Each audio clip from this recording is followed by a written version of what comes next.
o link que eu passei aqui no e-mail para informar onde é que é a transmissão do YouTube.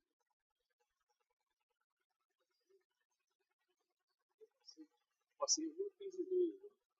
Pô, se alguém achar aqui, se achar, você não se avisa aqui.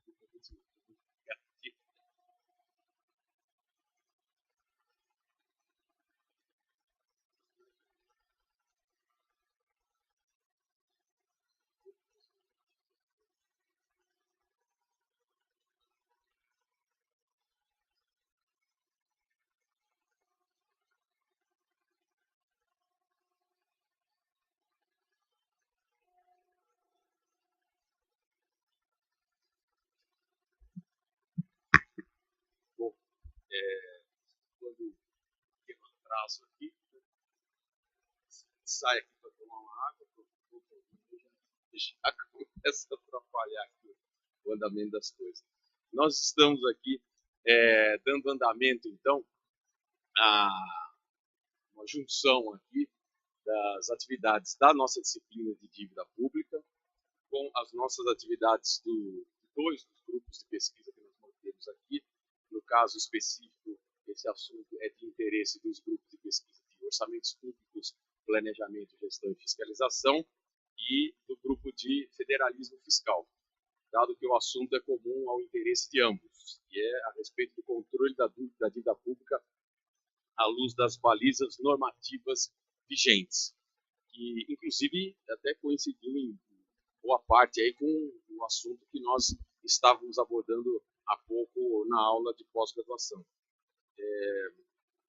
Então nós queríamos agradecer muito a doutora Hélida Graziani Pinto, que tem colaborado muito aqui com as os nossos eventos, grupos de pesquisa e aulas de pós-graduação, procuradora do Ministério Público de Contas aqui do Estado de São Paulo, tem pós-doutorado em administração pela GV e é doutora e ex-docente de Direito pela Universidade Federal de Minas Gerais. E a tese de doutorado dela versou justamente sobre o assunto que ela vai abordar, que é o de controle da dívida, que foi publicada hoje, vou fazer propaganda, desculpa, foi publicada com que nome mesmo?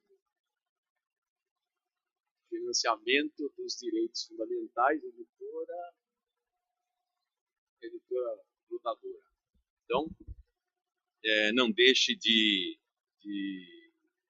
consultar também, além desses textos que nós passamos para vocês e que ela gentilmente forneceu por isso. Então, agradeço a consideração, hein, Gabriel? Então, o Gabriel dispensando qualquer consideração, já lhe passo imediatamente a palavra. Obrigado. Esperamos continuar contando. A aula vai até 1h da tarde, então fique à vontade aqui para usar o tempo como lhe aprouver.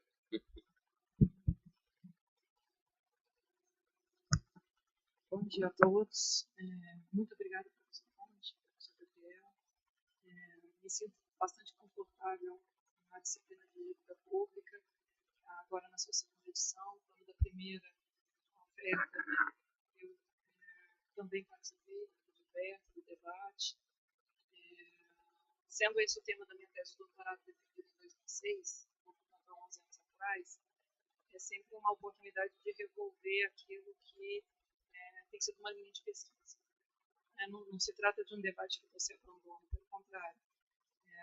Quem defende o doutorado, aqui todos os estudantes do mestrado e doutorado, certamente fazem uma opção por uma linha de pesquisa, no conjunto da atividade profissional e mesmo da atividade acadêmica, aquilo que foi o eixo do seu doutoramento, do seu mestrado, acaba se repetindo adiante. Então, é para mim muito interessante voltar ao debate com texto escrito há 11 anos atrás, mas com dados da atualidade. Exatamente porque quando há 11 anos atrás, no FGD, professor Ponte, eu defendi o título da tese era Controle da Gestão da Dívida Pública. Meu doutorado foi em Direito Administrativo e meu orientador achava que o debate não era jurídico. Eu tive um orientador de economia do setor público, o professor Frederico, partir dali que eu consegui dar curso ao debate. Vou trazer isso hoje, numa inflexão tão grave da economia, das contas públicas, nos permite afirmar que lá em 2006, quando nos acusaram de que o direito não podia ser ocupado da dívida pública, não era propriamente uma análise justa. Né? Tivéssemos fiscalizado mais tempestivamente a relação com o Tesouro e Banco Central, mais tempestivamente as opções de política creditícia e mesmo a gestão de política cambial, talvez a gente não tivesse agravado tanto o cenário. E até mesmo o quadro da lei de responsabilidade fiscal. Para o Jafar, para o debate, já que é muito complexo e é muito relevante a gente levar em conta a existência no ordenamento brasileiro de instrumentos já vigentes para controle da dívida pública. Se eu pudesse afirmar a todos um eixo estrutural da minha fala hoje, seria esse. Não precisamos aguardar que o Congresso prossiga na sua mora legislativa para já fazer um controle contemporâneo ou direto sobre a dívida pública. Já há instrumentos, já há mecanismos no nosso ordenamento, sobretudo na lei de responsabilidade fiscal e à luz da Constituição, claro, que permitiriam uma reflexão bastante mais pausada de por que chegamos a esse estado de coisas. Trago para debate um documento público, portanto, está aí à disposição o endereço, a apresentação fonte também fica disponível para os alunos, o arquivo. É um documento público de um acordo do TCU que acatou a representação que recebeu do Senado para a instauração de uma auditoria específica da dívida pública. Essa, desta vez, num molde mais amplo. Né? O acordo 571 de 2017 é do final de março deste ano. E aí eu faço questão de destacar os pontos que sintetizam a decisão dos ministros do pleno do TCU pela instauração dessa auditoria, que foi na forma do artigo 71, inciso 4 da Constituição. A pretexto de auditoria extraordinária, como suscitado pelo movimento Auditoria Cidadã da Dívida, na forma do ABCD, a gente não pode desconhecer que já há um instrumento muito poderoso de controle, já vigente, que é uma auditoria de ofício, uma fiscalização cotidiana pelo Tribunal de Contas da União. Né? A gente precisa canalizar a nossa energia para exercitar as competências já existentes dos órgãos de controle, até constrangê-los no caso das suas omissões. É disso que se trata, portanto, esse acordo.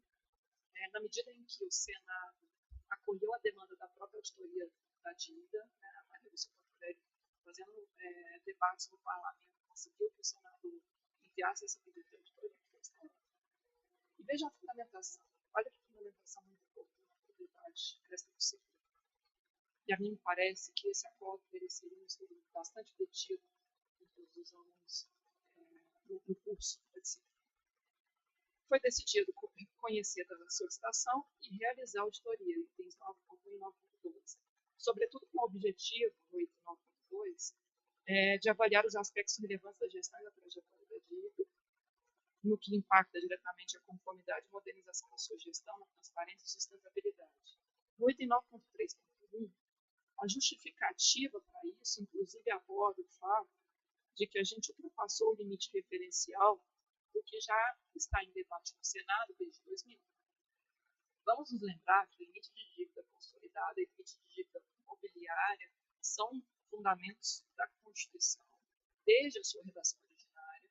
Há de haver limites, isso já estava dito pelo Constituinte originário desde 88, e a LRF tinha dado prazo de 90 dias para o Executivo encaminhar a proposta de resolução do Senado, especificamente o nome da dívida consolidada, da dívida imobiliária e ordinária. Mas, toda sorte, a LRF deu prazo de 90 dias, esse prazo em tese foi cumprido, mas para tramitar especificamente a dívida consolidada apenas de estados e municípios, criou-se uma proposta de resolução apartada, que essa sim tramitou, essa sim foi aprovada, e a da União tem de aprovação desde 2000.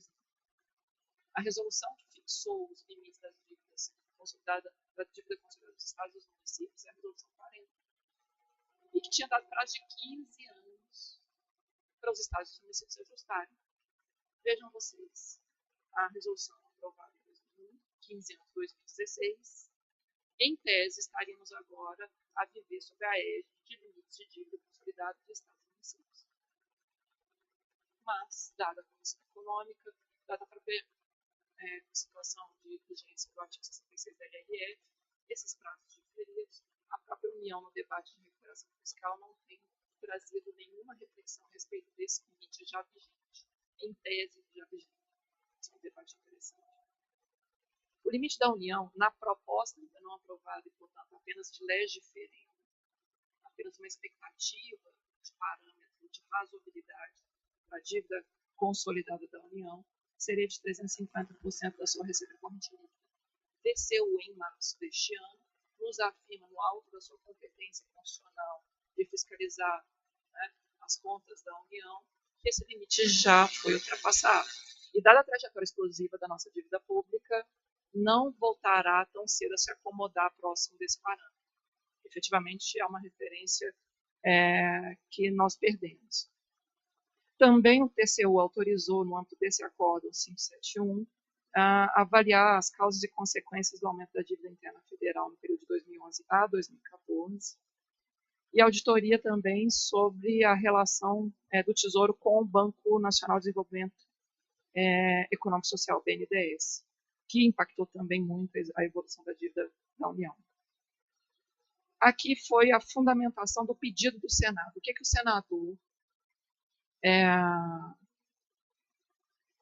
senador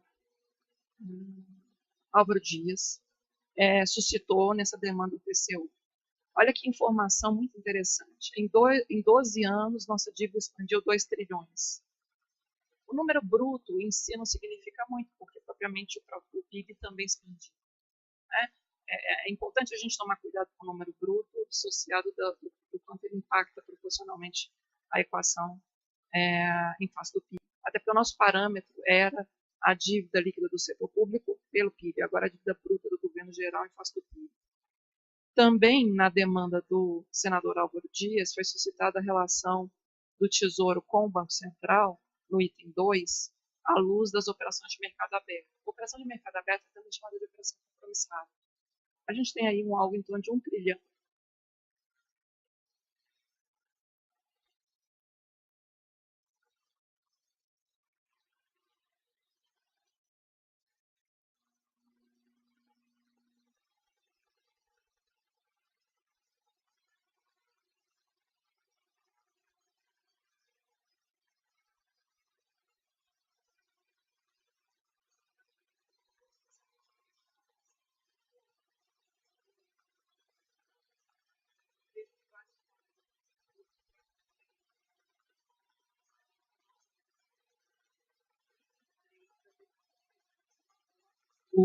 Portanto, na forma da Constituição, nos dá a perspectiva mais linear do direito administrativo, sempre trata de motivo e finalidade como controle do ato administrativo. Sem a indicação expressa dos motivos em que se sustenta uma escolha alocativa do Estado, eu não consigo perceber o desvio de finalidade. Eu não consigo testar a própria legitimidade da ação governamental. O direito administrativo fez uma evolução muito significativa da década de 70, mas sobretudo na década de 80, em torno do princípio da motivação. E embora pareça pouco, embora pareça discreta, a perspectiva desse item 3 da demanda do senador Álvaro Dias, isso não é nada trivial. É de uma relevância, inclusive no próximo trecho, né, no item 4, ele vai demandar saber se esses recursos de fato foram destinados a investimentos. É claro que ele simplifica a abordagem da regra de ouro, mas só se justifica a receita de capital para destinar-se a despesa de capital. E outras cotas vão ser muito delimitadas exatamente para conter situações de desvio, de abuso. Então, quando a gente começa a invocar nos órgãos de controle, e o parlamento é a primeira grande instância de controle externo, a competência de controle externo, por definição da Constituição, quando a gente começa a invocar os objetivos, que fundamento é motivo, é indicação explícita de motivos nos quais essa emissão de títulos se deu. E aí me permitam só abrir um pequeno parêntese. Não sei se os senhores e as senhoras sabem, e falarei agora de forma mais simplificada, vocês sabem, o Banco Central hoje guarda na sua carteira, na forma de títulos, para fazer essa gestão de liquidez, gestão de política cambial, 25% do PIB. É uma informação extremamente relevante. 25% do PIB estão, de alguma forma, sob guarda do Banco Central, a pretexto de gestão de política monetária, política cambial e, indiretamente, também a cargo do Banco Central, o horizonte da política creditícia. A competência legal do Banco Central seria, né, nessas 3 grandes esferas. Então, quando vem o Senado, demanda do TCU, que ele, no âmbito das suas competências constitucionais, afira a relação entre motivo e finalidade na emissão dos títulos, a gente não está pegando uma coisa simples a despeito de parecer óbvia, a despeito de parecer fácil. Nós não temos evidências de que há um levantamento claro de todos os motivos para a emissão dessa dívida. Inclusive, o José Roberto Afonso, economista, um dos autores que fez a primeira minuta da Lei de Responsabilidade Fiscal, começou a dar notícia de que a emissão central sem lastro necessário na Lei 11.803. Não é para cobrir resultado negativo. Literalmente, o Tesouro capitalizando o Banco Central de forma discricionária e sem indicação prévia do motivo que justifica. E que no ano passado teria sido algo em torno de 40 bilhões. Cheguei a suscitar para o Leonardo Albernaz da CEMAG que uma diferença detectada no último parecer prévio das contas da República de 2016 dava indicativo de uma divergência de 40 bilhões. E que podia, é claro que isso é uma hipótese que tem que ser investigada no âmbito do TCU, mas que podia ter correlação com essa emissão de títulos da STN, do Tesouro, para o Banco Central, sem fundamento legal anterior, ou sem nenhum motivo específico que justificasse isso. Então, aparece 40 bilhões que a própria auditoria do TCU não consegue lastrear nessa questão das emissão de títulos. E, por outro lado, o Tesouro se beneficia de uma emissão de títulos que não decorre da relação com a STN na forma da Lei 11.803, que é quando se apura resultados negativos. Ora, é o tipo de abordagem que a gente precisa evidenciar até mesmo na primeira linha de frente do princípio da publicidade e na sequência do princípio da legalidade. Não há margem para o gestor tomar decisões que não tenham amparo anterior à lei. Não há margem para o gestor tomar decisões dessa envergadura, porque 40 bilhões de reais não é dinheiro para pagar pinga. Me permitam fazer essa brincadeira, porque é dessa dimensão que as escolhas alocativas da política monetária, da política cambial atravessam. Ora, as escolhas em relação à despesa primária são fortemente vigiadas. Mas as despesas financeiras parecem estar dotadas de uma facilidade de repercussão que a gente não consegue puxar o caminho da previsão anterior em lei, o caminho da motivação, o caminho da publicidade, da razoabilidade e proporcionalidade. De novo, eu estou invocando balizas muito triviais, arduamente conquistadas no direito administrativo, para a gente falar desse debate. No item 3, bom, eu falei agora, no item 4, essa expansão de 2 trilhões em 12 anos, eu vou repetir, 2 trilhões em 12 anos não é um número bruto, tem que comparar com o PIB. A gente toma cuidado também porque tem que fazer correção monetária. Esse número é um número de diagnóstico que não pode ser politizado, né? Tem que tomar cuidado. Identificar, no item 5, o quanto desse montante foi direcionado para pagar juros, encargos, amortização e refinanciamento da própria dívida. Vamos nos lembrar que a amortização, de fato, configura despesa de capital, mas o juro não. Então, a gente tem que trabalhar isso até para voltar na regra de ouro. A Lei 4.320 ela tem que nos dar fundamento para pensar, inclusive, quando a Maria Lúcia Fatorelli e a Auditoria Cidadã da Dívida fazem um debate muito sério, que o lado econômico, a agenda econômica do governo tenta dizer como se fosse uma questão ideológica, uma questão esvaziada, de se o título tem um valor de face nominal, ele, por definição, já está embutido a correção monetária. Eu não posso fazer a dedução da correção monetária para considerá-la amortização e nisso tratá-la como despesa de capital.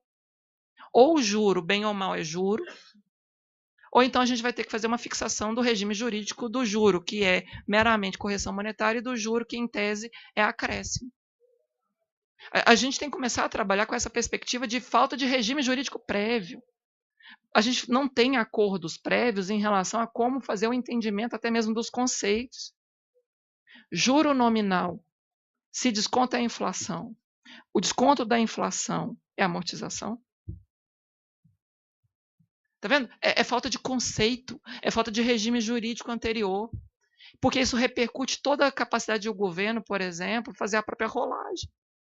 Esse não é um debate de pequena monta e não é uma questão ideológica. É falta de normatividade, é falta de nós nos ocuparmos disso.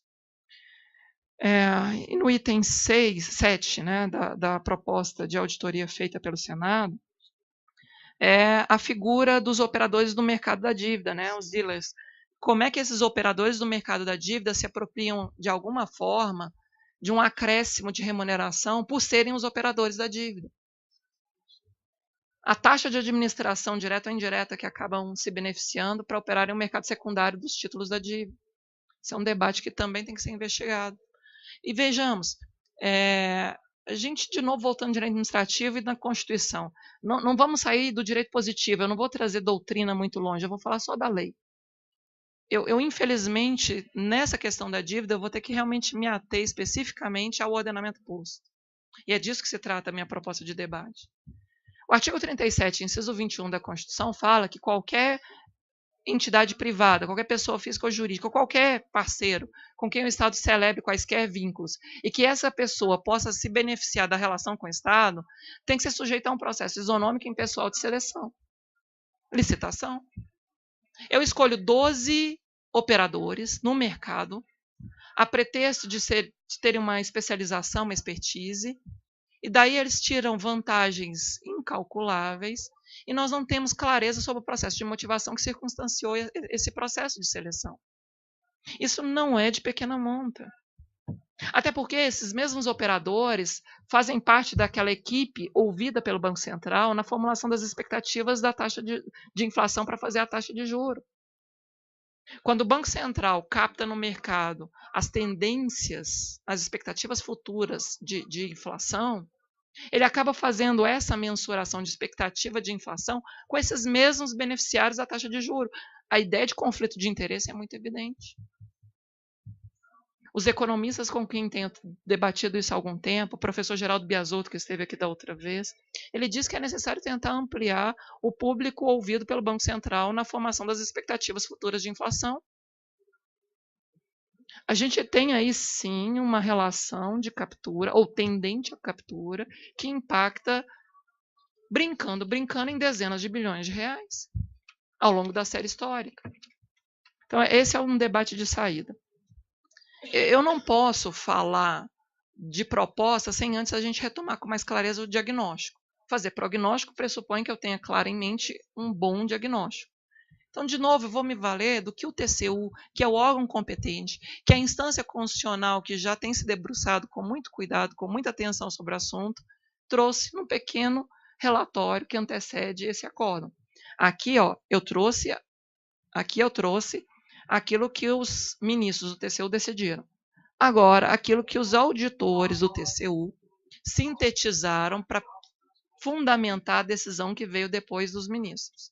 Então, é excerto do relatório com base naquilo que a equipe técnica da SEMAG encaminhou. SEMAG é a Secretaria de Macroavaliação da Gestão Governamental no âmbito do TCU. Então, pega o conjunto das contas da presidência, né? Então, vejam. De novo, a gente falar de dados brutos é um problema, mas vamos falar do dado bruto mais recente. O estoque da dívida consolidada, e eu não estou falando do conceito que agora o mercado agrada. O conceito que agora agrada ao mercado é a dívida bruta do governo geral. Até há 4 anos atrás, e esse foi até o conceito com o qual eu trabalhei na minha tese de doutorado em 2006, defendida em 2006, era a dívida líquida do setor público. A lei fala em dívida consolidada, dívida flutuante. Mas se vocês forem pesquisar, ainda vai ter necessidade de financiamento do setor público. Se vocês forem pesquisar, vocês ainda vão ver outras formas de abordagem disso. Inclusive objeto de uma aula anterior. A questão conceitual é um problema. Mas vejam, 4 trilhões e 900 bilhões de reais no ano passado, dos quais 4 trilhões e 600 bilhões dívida mobiliária federal. Grande parte dela empossada no Banco Central. É importante falar disso porque as operações compromissadas estão lastreadas em títulos do Tesouro Nacional. Quase num overnight. A operação compromissada tem uma liquidez diária, se não semanal, remunerada no mínimo pela Selic. O próprio TCU aponta que a taxa de juro implícita é maior do que a taxa de fato básica da economia. Enquanto a taxa básica da economia estava no ano passado em torno de 13%, 14%, a taxa implícita real que a União estava arcando, ela chegava a 43%. A gente vai ver esses dados. Mas é muito importante a gente ter a dimensão de como tudo isso ainda não está sendo apropriado devidamente pelo direito, à luz de instrumentos, de fato, muito basilares do próprio direito administrativo. Porque gestão da dívida é o quê? Atribuição da função administrativa. É nessa esfera de abordagem. Então, ó, a dívida consolidada nessa casa é nada discreta. Então, ficar falando em teto que congela, piso de saúde, que hoje está em 115 bilhões, e piso da educação, que a educação, o gasto em educação do ano passado, algo em torno de 93, 94 bilhões, é uma ordem de grandeza meramente cosmética para fazer face a um impasse dessa natureza. Eu não estou fazendo tensionamento maniqueísta. É necessário controlar a inflação. Nenhum país avança. E nenhuma gestão saudável das contas públicas para realizar direitos fundamentais se faz sem controle da inflação. Política monetária é importantíssima, mas a gente tem que fazer um debate mais pautado, mais equilibrado. A questão dos 43% está aí nesse item 19 do relatório do Acórdão 571. A taxa de juro implícita é o que importa, não a taxa básica Selic. A gente tem que aferir a taxa real que está sendo paga no conjunto dos contratos, quando a dívida é contratual, ou no conjunto dos títulos emitidos, na média dos títulos emitidos na dívida imobiliária. A gente tem que ter isso muito claro em mente. E vejam, o que o TCU suscitou, por que a taxa implícita paga pelo governo é tão maior do que a taxa básica apontada pela Selic como uma referência de controle inflacionário. O aumento do estoque da dívida, obviamente, inclusive pelas más opções de política econômica do ciclo anterior, o reconhecimento de passivos até então omitidos. A gente ainda tem um orçamento paralelo de restos a pagar. Assim, de esqueletos no orçamento da União é uma coisa, assim, nos estados também nem se fala. Atraso a fornecedores, atraso de repasse, aos entes subnacionais, inclusive naquilo que é pactuado nas políticas públicas de transferências obrigatórias. Eu dou um exemplo, Programa Dinheiro Direto na Escola, Programa Nacional de Alimentação Escolar, Programa de Transporte Escolar, não repassa em dia. Esses programas não repassam em dia, porque acaba que você vai se financiando exatamente com essa postergação. Então, esse tipo de debate sobre o constrangimento de outras formas de o governo federal se financiar não é só a questão das pedaladas via Banco do Brasil, Caixa Econômica Federal. Não, o problema é mais embaixo. Efetivamente, a gente tinha esqueletos no estoque de restos, tem ainda um estoque muito alto de restos a pagar, tem ainda um volume muito grande de despesas comprimidas que o governo não vai poder deixar de fazer, e que, na verdade, a gente não consegue debater às claras, porque a gente faz uma perspectiva de acompanhamento no direito financeiro ainda muito distante dos relatórios resumidos de execução orçamentária e do relatório de gestão fiscal. Se eu pudesse trazer uma sugestão para os alunos da disciplina, mais do que só abordar a questão do ponto de vista teórico, é também fazer sempre estudos empíricos com acompanhamento dos relatórios bimestrais e quadrimestrais, né? Além da avaliação da prestação de contas anual. O direito financeiro reclama levantamento empírico de dados. A gente precisa fazer esses contrastes, além da interpretação do TCU, dos tribunais de contas em geral. Bom, item 3 do relatório considerado por que a taxa implícita é muito maior do que a taxa básica da economia. Aumento de provisão, aqui esse é um trecho interessante.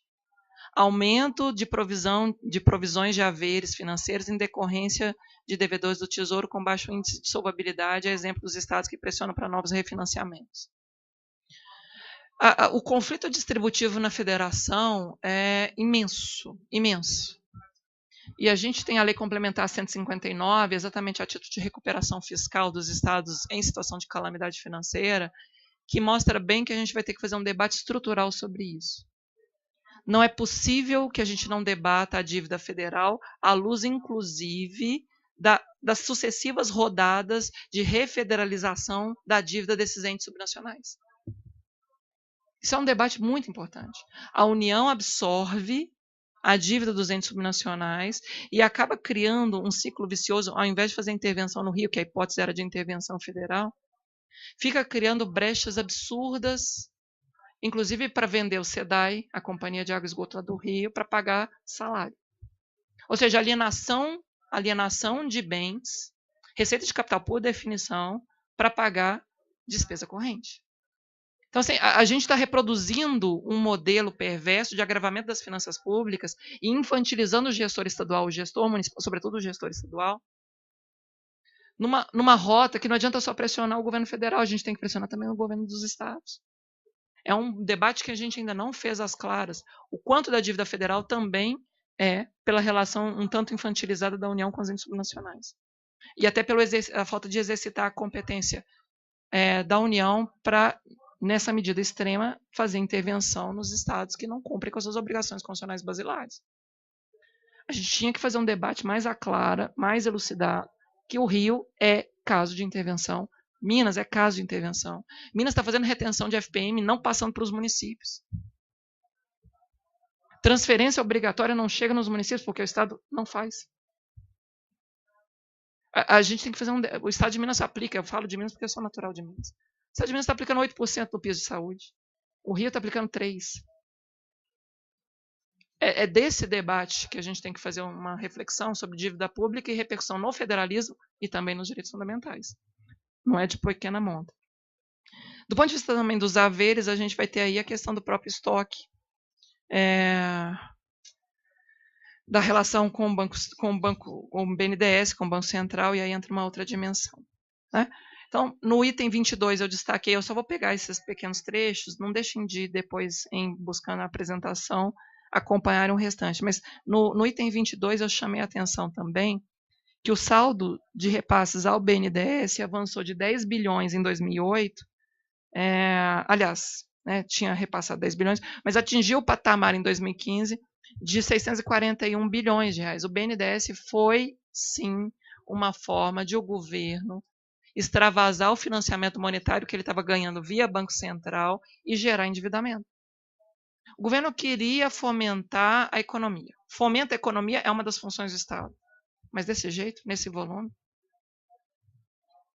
não se pode usar a autoridade monetária para financiar despesa corrente. E a autoridade monetária é exatamente para exercer o controle da inflação sem precisar impactar tanto o ciclo. A gente literalmente tinha uma bomba relógio inflacionária pelo BNDES. Era uma bomba relógio inflacionária. Porque você estava injetando liquidez, como é que o governo enxugava a liquidez? Operação compromissada. Então é uma relação direta. O que ia para o BNDES gerar incentivos creditícios e tudo mais para Friboi, para Oi, para Sete Brasil, para o Ike Batista, para fazer esse boom da economia brasileira, a pretensa ideia de um milagre econômico brasileiro, por outro lado, pressionou imensamente a autoridade monetária a enxugar a liquidez. E não se faz controle da moeda apenas e tão somente com juros. Você tem que enxugar a liquidez.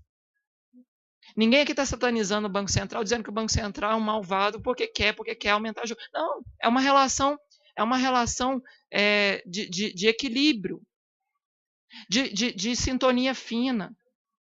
Nós temos aí, na verdade, não mais... Eu vou citar de novo o Zé Roberto Afonso, de quem gosto muito. O Zé Roberto Afonso falou que quando do Plano Real e mesmo da LRF, a gente tinha um tripé econômico. Né? O câmbio flutuante, metas de inflação, né? E o superávit primário do lado fiscal. Agora, nós temos um quatrilho. Não é mais um tripé, a gente tem um quatrilho. Com essa perspectiva de enxugar liquidez nesse volume imenso por causa da operação de crédito, aliás, por causa dos incentivos creditícios e o BNDES exercendo esse motor desse tamanho. 600 bilhões de reais de um lado e depois 1 trilhão do outro lado de operações compromissadas explicam parcialmente, não totalmente, mas explicam parcialmente o volume do nosso problema. Outra parte da explicação vai estar no saldo das reservas cambiais. A gente tem em reservas cambiais hoje algo em torno de 370 bilhões de dólares, cujo diferencial de juro, porque a gente pega dólares, não são nossos, a gente pega emprestado, remunera esse volume de dinheiro que a gente pegou emprestado na taxa internacional, 2% ao ano no máximo, ou até taxa negativa. Mas paga aqui dentro 9, 10, 12%. Esse diferencial de juros, se você converte 370 bilhões de dólares em reais, o câmbio aí deve estar o quê? 3,10, 3,15? Pois é, 3,20. Façam a conversão do câmbio de 370 bilhões a 3,20. E depois apliquem o diferencial de juro. Essa conta, seriamente, vai chegar a casa de centenas de bilhões de reais ao ano. Só o diferencial de juro da reserva cambial. Ninguém aqui é louco de mandar vender reserva cambial da noite para o dia, porque, além disso, aumentar a liquidez, e o Banco Central vai ter que, do outro lado da conta, enxugar a liquidez também, a gente vai ter um ataque especulativo imenso à nossa moeda. Então, não é também uma questão de voluntarismo. Não adianta achar que a gente reduz de 370 para 100, para 200, que os economistas começam a discutir o nível ótimo do saldo de reservas cambiais, sem a gente ter um plano motivado, explícito, de reflexão sobre isso. Quanto custa manter as reservas cambiais nesse volume? Certamente muito. E a gente não tem feito esse debate. Quanto custa capitalizar o BNDES para ele virar uma instituição de fomento com uma taxa de juro, que aí vai ter o debate específico da TJLP e a TLP, que efetivamente cria distorções na própria economia? Precisamos de um banco de desenvolvimento? Precisamos. Mas vamos de novo falar em sintonia fina, não em excessos extremos de voluntarismo econômico que repercutem no ciclo orçamentário. Esse é um debate, efetivamente, de como ajustar os picos e os vales. Bem o debate keynesiano, né? O Estado intervém na economia para que ela não seja alucinada numa espécie de montanha-russa de extremos de desenvolvimento e extremos de decréscimo. É essa a reflexão. Bom, por outro lado, a questão da relação da dívida federal com a dívida dos entes subnacionais. O refinanciamento da dívida da União com os entes subnacionais, em 2016, na forma como relatado no Acórdão 571 pelo TCU, chegou a 519 bilhões de reais, o que corresponde, por sua vez, a 72% da receita corrente líquida da União. Então, está vendo como o problema federativo é importante? A gente fica falando da União, a União é a malvada da vez. Não, a gente tem que sanear as contas públicas em bloco. A gente tem que fazer uma reflexão, inclusive com a perspectiva de... bem aquela coisa de, se eu tirar isso daqui, isso impacta lá. Aquele exame integrado. No item 25, não vou nem falar de Minas, São Paulo, Rio de Janeiro, Rio Grande do Sul e a capital São Paulo. Vejam aí o debate interessantíssimo que o relatório do TCU nos traz. A gente tem um impacto que pode chegar ainda a 180 bilhões, a depender de como a União arque com essa trajetória da dívida, remodulando juro, remodulando o impacto de prazos. Porque a Lei Complementar 159 de 2017, em última instância, tenta dispor disso. É repactuação do modo de a União tratar a dívida dos entes subnacionais. Então, tem que estudar a Lei Complementar 159 à luz desse debate da dívida federal que absorve o refinanciamento da dívida dos entes subnacionais. Não dá para falar em recuperação fiscal do Rio, recuperação fiscal de Minas, postergação de prazo, moratória, né, em relação a esses entes, sem ter, claro, essa perspectiva. Gostei muito da síntese trazida no item 43, a Luciene, né, a auditora do TCU, que acaba levantando bastante esses dados, ela provoca essa leitura, essa reflexão. A fundamentação aqui é estudo bastante da CEMAG e, em especial, da Luciene Pereira. Ela dizia, olha, a judicialização da política fiscal cada vez mais recorrente e as constantes rodadas de refederalização da dívida dos entes subnacionais são fatores críticos que impactam, sim, a dívida federal e que precisam ser mensurados sob a ótica orçamentária, financeira e fiscal. Até porque, vejam aí no item 48, isso tem uma correlação muito grande de tensão com os entes que não estão tão endividados assim, que são mais pobres. A gente está falando dos principais estados da região sudeste. a dívida dos estados do Sudeste possibilitou que eles se desenvolvessem. Me parece até o próprio debate de por que os países mais desenvolvidos têm dívidas maiores. Eles se desenvolveram exatamente também manejando o endividamento. Agora, no nosso arranjo federativo, se a gente não fizer esse debate com muita parcimônia, com muito cuidado, a gente vai desconhecer as grandes dificuldades regionais do Norte e do Nordeste, mesmo do Centro-Oeste, e a gente vai precarizar a própria realização de políticas públicas com esse caráter de equalização das oportunidades, de equalização dessas diferenças regionais. Isso é um debate importante. Ainda no acórdão do TCU, no seu relatório, eu vou direto no item 53, sobre o papel dos operadores do mercado da dívida mobiliária, os dealers. O que o TCU reconhece? Precisamos fiscalizar. Não há ainda nenhuma fiscalização do TCU sobre esse conjunto de operadores, esses 12 operadores. O TCU reconhece ainda a ausência de cuidado, de auditoria, de fiscalização sobre esse bloco. E também tem consciência da repercussão que isso pode trazer. Tanto do ponto de vista do conflito de interesses, da elevada remuneração que eles percebem. Então, esse é um debate interessante. A quem aproveita o modelo atual? Poderíamos criar balizas que criam essa perspectiva de remuneração mais módica, mais controlada, pensar o interesse público nisso tudo. De novo, o debate de como fazer o ajuste, a sintonia fina, entre ter, sim, a parceria com os operadores do mercado, mas respeitando a Constituição. Ninguém aqui acredita em intervenção abrupta na economia que vai gerar conflitos ainda muito mais graves. Os agentes econômicos, eles fazem um terrorismo imenso. Qualquer mudança, ainda que discreta, já faz um terrorismo imenso. Mas a pretexto de terrorismo econômico, eu queria citar o ministro Barroso. O ministro Barroso soltou uma frase na decisão sobre o Fundef, da complementação ao Fundef, que para mim tem sido um mantra, sabe, Conte? Para mim é um mantra essa frase do ministro Barroso. Ele disse o seguinte, na discussão de como a União calculava o Fundef, que, portanto, agora pode ter uma repercussão fiscal de algo em torno de 150 bilhões de reais. Que a forma como a União calculava o Fundef eram fundos estaduais e apenas complementava no nível estadual, ao invés de considerar o valor nacional de referência. Olha que interessante. O ministro Barroso respondeu o seguinte, não se desconhece a crise fiscal da União, mas também a crise dos estados e dos municípios. Temos de repartir a escassez. Não se pode, a pretexto de horror econômico, dar causa ao horror jurídico.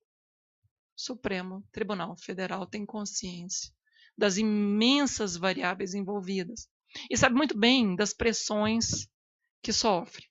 Ele não pode se prender num consequencialismo enviesado que coloca a política monetária acima de todas as demais políticas públicas. Porque, do meu ponto de vista, a política monetária é uma política pública.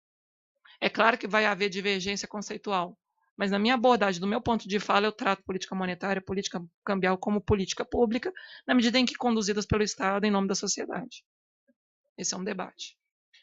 Aí eu coloquei em letras garrafais. Aqui eu realmente queria chamar muita atenção. Eu peço atenção para esse trecho específico da conclusão, agora já da conclusão do relatório.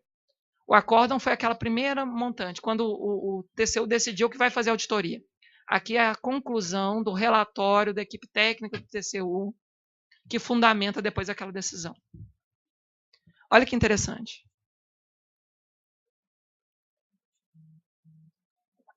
Informações constantes do relatório de gestão fiscal da União. De novo, todos os senhores e as senhoras, todos os que querem estudar direito financeiro, façam levantamento de dados empíricos.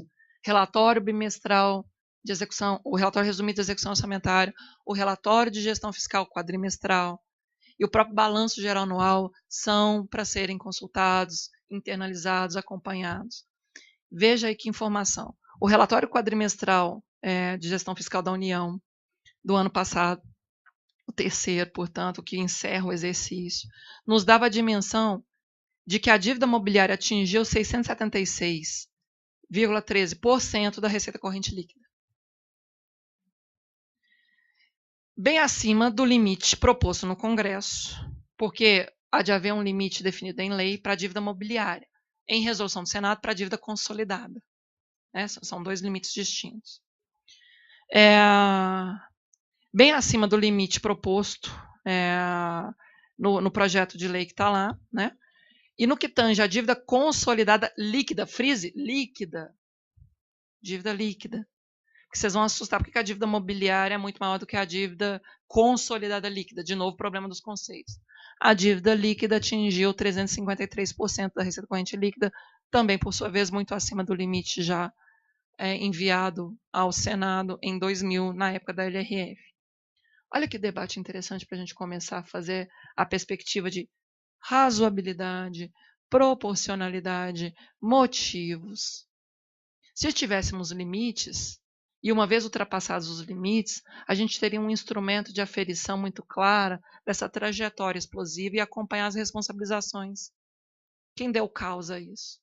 Na ausência de limites, tudo soa, mais uma vez, como se fosse uma montanha-russa de opções discricionárias do ministro da Fazenda, do presidente do Banco Central, do presidente da República ou da presidente da República. Esse é um debate que a gente precisa fazer face. Aqui eu trago de novo dois autores. Esse é um estudo que eu gosto agora já a título de marco teórico. Eu trouxe meu diagnóstico, meu problema, me apropriando do estudo do TCU, que já abriu uma auditoria própria. Eu tomo como meu o diagnóstico do problema do TCU.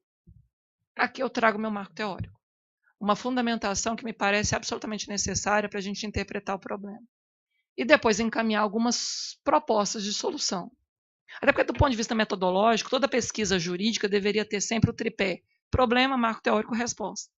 E em direito financeiro, necessariamente com algum levantamento de dados empíricos. Então, meu marco teórico é esse estudo de dois autores, publicado aqui no Brasil, sobre os países da Europa Oriental, quando ingressaram já no regime capitalista e depois, posteriormente, também na Comunidade Europeia. Eu trago o debate que eles fizeram do ponto de vista da ciência política, do conceito de política pública coerente, de fato estruturada. Eles fizeram testando a Alemanha Oriental, a Hungria e a República Tcheca, durante um determinado lapso de tempo. E que aqui me parece absolutamente aplicável ao Brasil, dentro do conceito que eles chamaram de responsabilidade política estendida, e testando a coerência das políticas públicas ao longo do tempo. Então, nesse estudo, Laszlo e Brust são os autores. Nesse estudo, eles nos trazem uma dimensão que eu faço questão, e aí eu me permito, dado o tempo de que disponho, parar para conceitualmente tentar entender como que foi interessante essa pesquisa e por que eu uso ela como marco teórico aqui. Vejam, o conceito que eles trabalham. Por responsabilidade política estendida, nos referimos à imbricação do centro de tomada de decisão em redes de instituições políticas autônomas que limitam a arbitrariedade dos governantes no poder. Nós temos no Brasil uma rede de instâncias de controle que não funcionaram. No auge da crise fiscal, bem sabemos o quão omissos foram vários dos nossos órgãos de controle. E aí vamos pegar desde o controle pelo próprio parlamento, parlamentos que foram capturados nessa agenda de curto prazo dos gestores, cuja mora legislativa na regulamentação do limite da dívida é o maior exemplo que eu posso trazer. Passa também pelos tribunais de contas, passa também pelo Ministério Público, no âmbito das nossas atribuições de vigilância para pressionar, e passa pelo Judiciário. Sem nos esquecermos do controle interno que tinha, do âmbito da sua autotutela, competência para fiscalizar tudo isso. Então, omissos somos todos. Coniventes somos todos. Aceitarmos a banalidade do mal, desse caos das contas públicas e desse impacto imenso de um congelamento de custeio de direitos fundamentais também decorre da nossa omissão. Chamo para mim, no que me diz respeito, também parte da culpa. Como nos demos conta, muito tardiamente, de que a gente estava criando esse monstro fiscal que a gente vive hoje. Então, houvesse realmente uma rede funcionando, operando de forma estruturada de controle, não teríamos chegado a essa dimensão louca de picos e vales. Responsabilidade política estendida difere, primeiro, da responsabilidade vertical das eleições periódicas, pois ela estende a responsabilidade ao longo do tempo, horizontalmente, em um conjunto de relações através dos quais os executivos, os chefes de poder, e aqui ele fala de governo, são forçados à responsabilidade por outras instituições estatais. De novo, Tribunal de Contas, onde estava? De novo, Legislativo, onde estava? O Rio de Janeiro é o exemplo mais claro de como o TJ, como o TCE, como o MP, todo mundo capturado. Para falar que o Rio era o país da Copa, o país da Olimpíada, né, a cidade maravilhosa, essa imagem falsa que agora está aí implodindo na Grécia fiscal brasileira. O Rio é a Grécia fiscal brasileira. Expondo as políticas a maior vigilância, a responsabilidade política estendida reduz a possibilidade de os executivos cometerem enormes erros de cálculo em políticas extremas e sem consideração para com os outros autores. A responsabilidade como um processo contínuo, não um controle episódico a posteriori. De novo, a figura dos alertas da Lei de Responsabilidade Fiscal me parece algo muito subutilizado.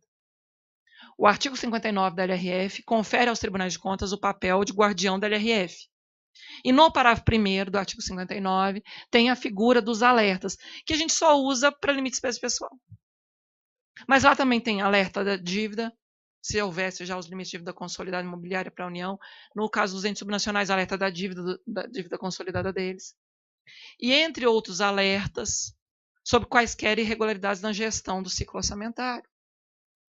Se a gente fosse falar de controle de políticas públicas, de verdade, a gente não ia gastar tanta energia apenas no controle judicial a posteriori de remédios. Controle sério de política pública é esse controle de ofício ordinário do ciclo orçamentário. Claro.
Assim, a Cristiane, querida amiga, faz uma intervenção, para quem nos ouve, né, pelo YouTube, faz uma intervenção sobre a possibilidade efetiva de o judiciário exercer controle sobre essa agenda de debates, se isso não sequer lhe é provocado de forma clara e sequer a gente conhece os motivos determinantes do endividamento.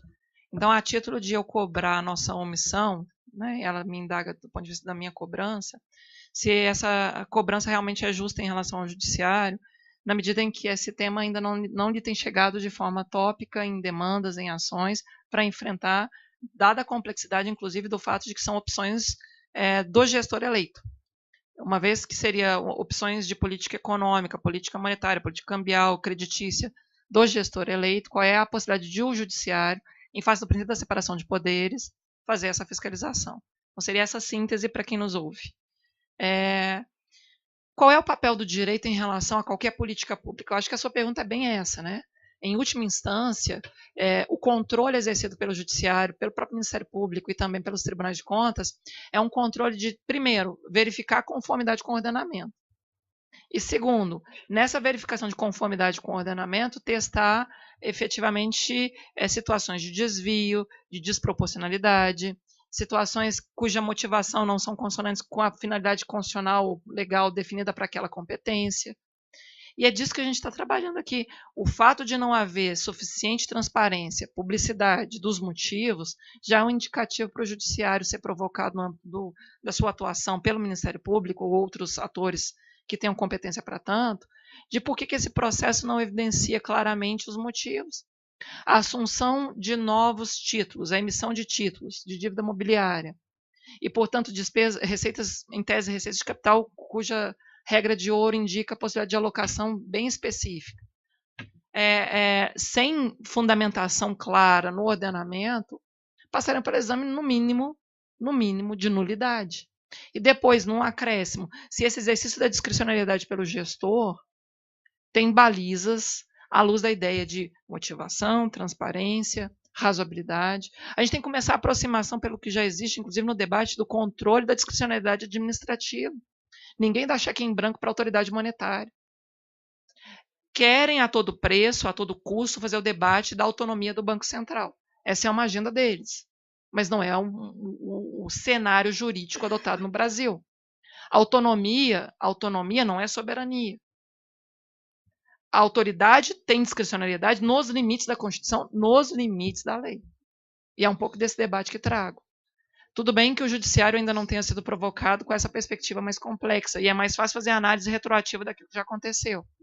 A gente não tinha esse grau de consciência do problema, enquanto todo mundo achava que a gente ia surfar na onda do pré-sal.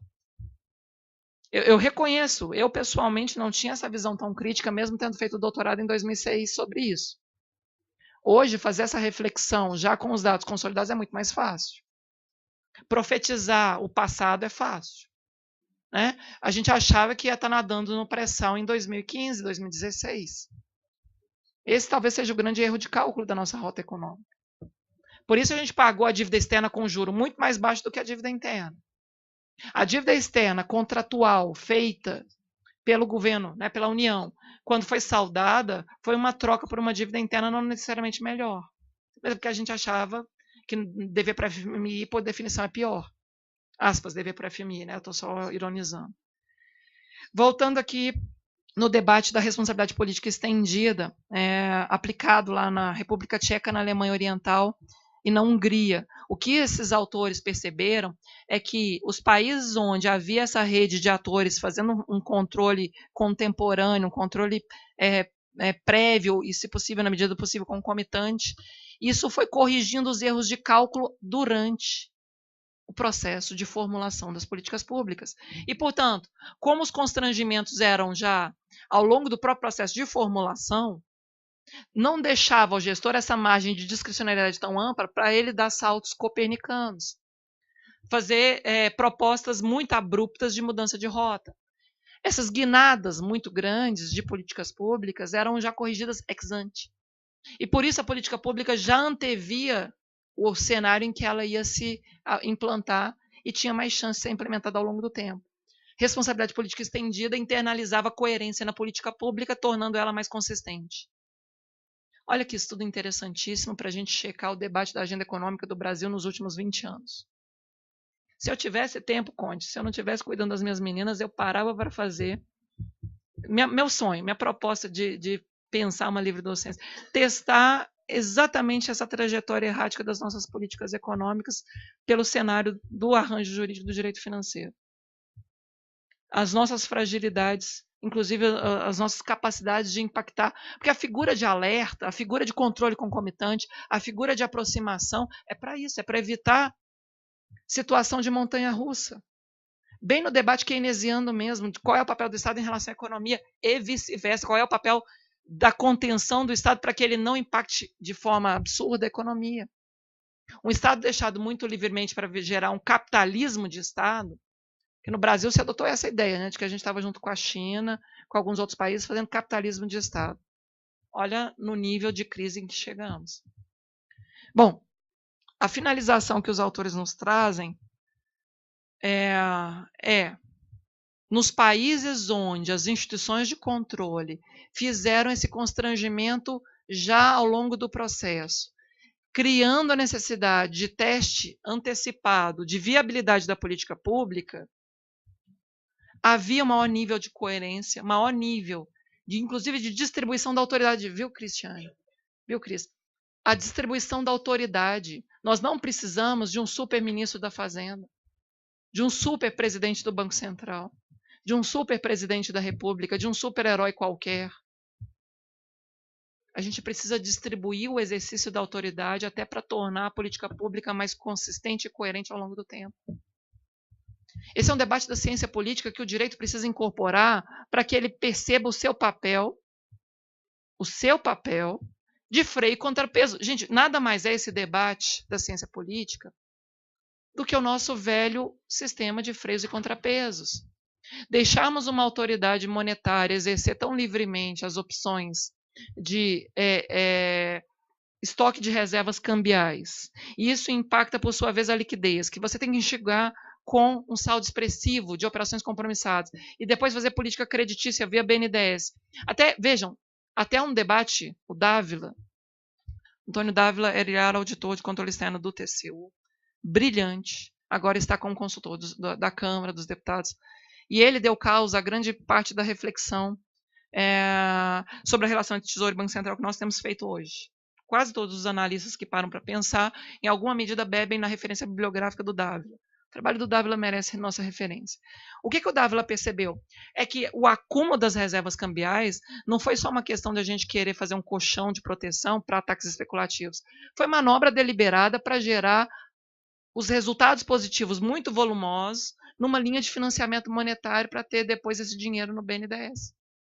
Porque o Banco Central, acumulando reservas, ele criou um mecanismo de se apropriar da oscilação cambial muito rapidamente, porque os resultados são aferidos semestralmente. Se o resultado é positivo em 60 bilhões, 70 bilhões, 100 bilhões de reais, que entra como dinheiro livre para o Tesouro. O resultado positivo, ainda que você não venda a reserva, você não realiza a valorização cambial. Você não tem o ganho cambial real, é só uma valorização contábil, o registro semestral. E aquilo entra 100 bilhões no caixa do Tesouro para ele capitalizar o BNDES. E o Banco Central, para não deixar a inflação explodir, enxuga a liquidez com a operação compromissada. É um mecanismo de emissão de moeda opaco. É como se a gente estivesse injetando direto dinheiro na economia, só que de forma falseada. Então, esse é um debate muito importante para a gente fazer nessa reflexão. Se não tivéssemos tido tanta possibilidade de autoridade exercer essa discricionariedade alocativa abruptamente, a gente teria hoje essa conclusão, olha, se houvesse uma máquina, uma metáfora arquitetônica, na parte final, ó, a metáfora arquitetônica, né, de como você faz uma fiscalização mais próxima, de loopings de retorno e autocorreções construtivas, de um controle pedagógico que retroalimenta o planejamento, que efetivamente aprimora a própria capacidade de o gestor absorver aquilo para a próxima concepção de rota, porque o planejamento é uma antecipação do futuro, que ele tem que levar em conta o diagnóstico do passado. Ele tem que fazer amarrações sempre disso, permanentemente. Vejam o que são as metas fiscais da LDO. As metas fiscais da LDO são o levantamento do que aconteceu nos últimos exercícios, ano de referência e mais alguns de para frente, projetados. A LRF previa isso.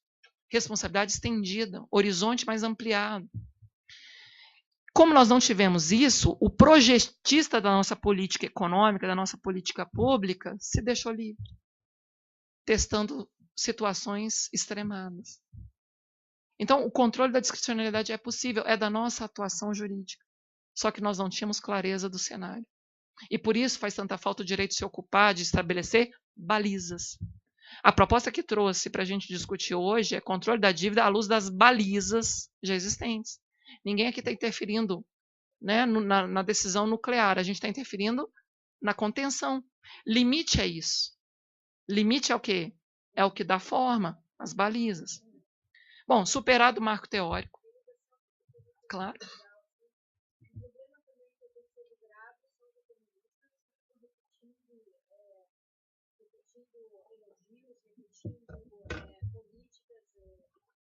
monetárias e econômicas favoráveis a grupos, né, se beneficiam, como duas, pelo banco, como os credores, e isso é repetido muitas vezes, uma mentira pode virar uma verdade, ou mesmo ser uma verdade pode ser transformada em algo que não é bem assim, e de repente nós que somos do direito também somos capturados, digamos assim, ou envolvidos, como se isso fosse imutável, como se algumas políticas que se adotam equivocadas do governo federal, mesmo nessa interferência da Central do Tesouro e tudo mais, fosse algo que fosse comum, normal.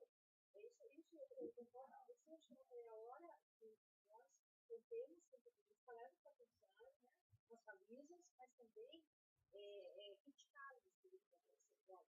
Tem que ser assim? Não tem que ser assim, não precisa ser assim. Então, acho que isso foi algo que também incentivou que os controles não funcionassem, não que fosse limitados na coluna delas, também, talvez, usaram também desses economistas que também tinham isso, certo? Incentivando esse procedimento. E também queria dizer aquilo que a Beatriz comentou, que no tocante à especialização nas políticas públicas, eu li um trabalho do IPEA muito interessante de 2010, onde o IPEA dizia: as políticas públicas de medicamentos estão equivocadas no país. O governo federal tem que investir mais em medicamentos para o povo.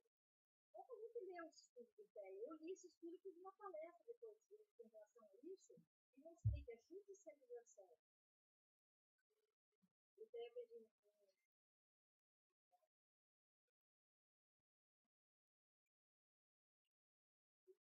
mostrou num estudo que o governo federal investia pouco na política pública de medicamentos e recomendou em 2010 que a União aumentasse o investimento, que comprasse mais medicamentos, e mostrou as faixas e tudo.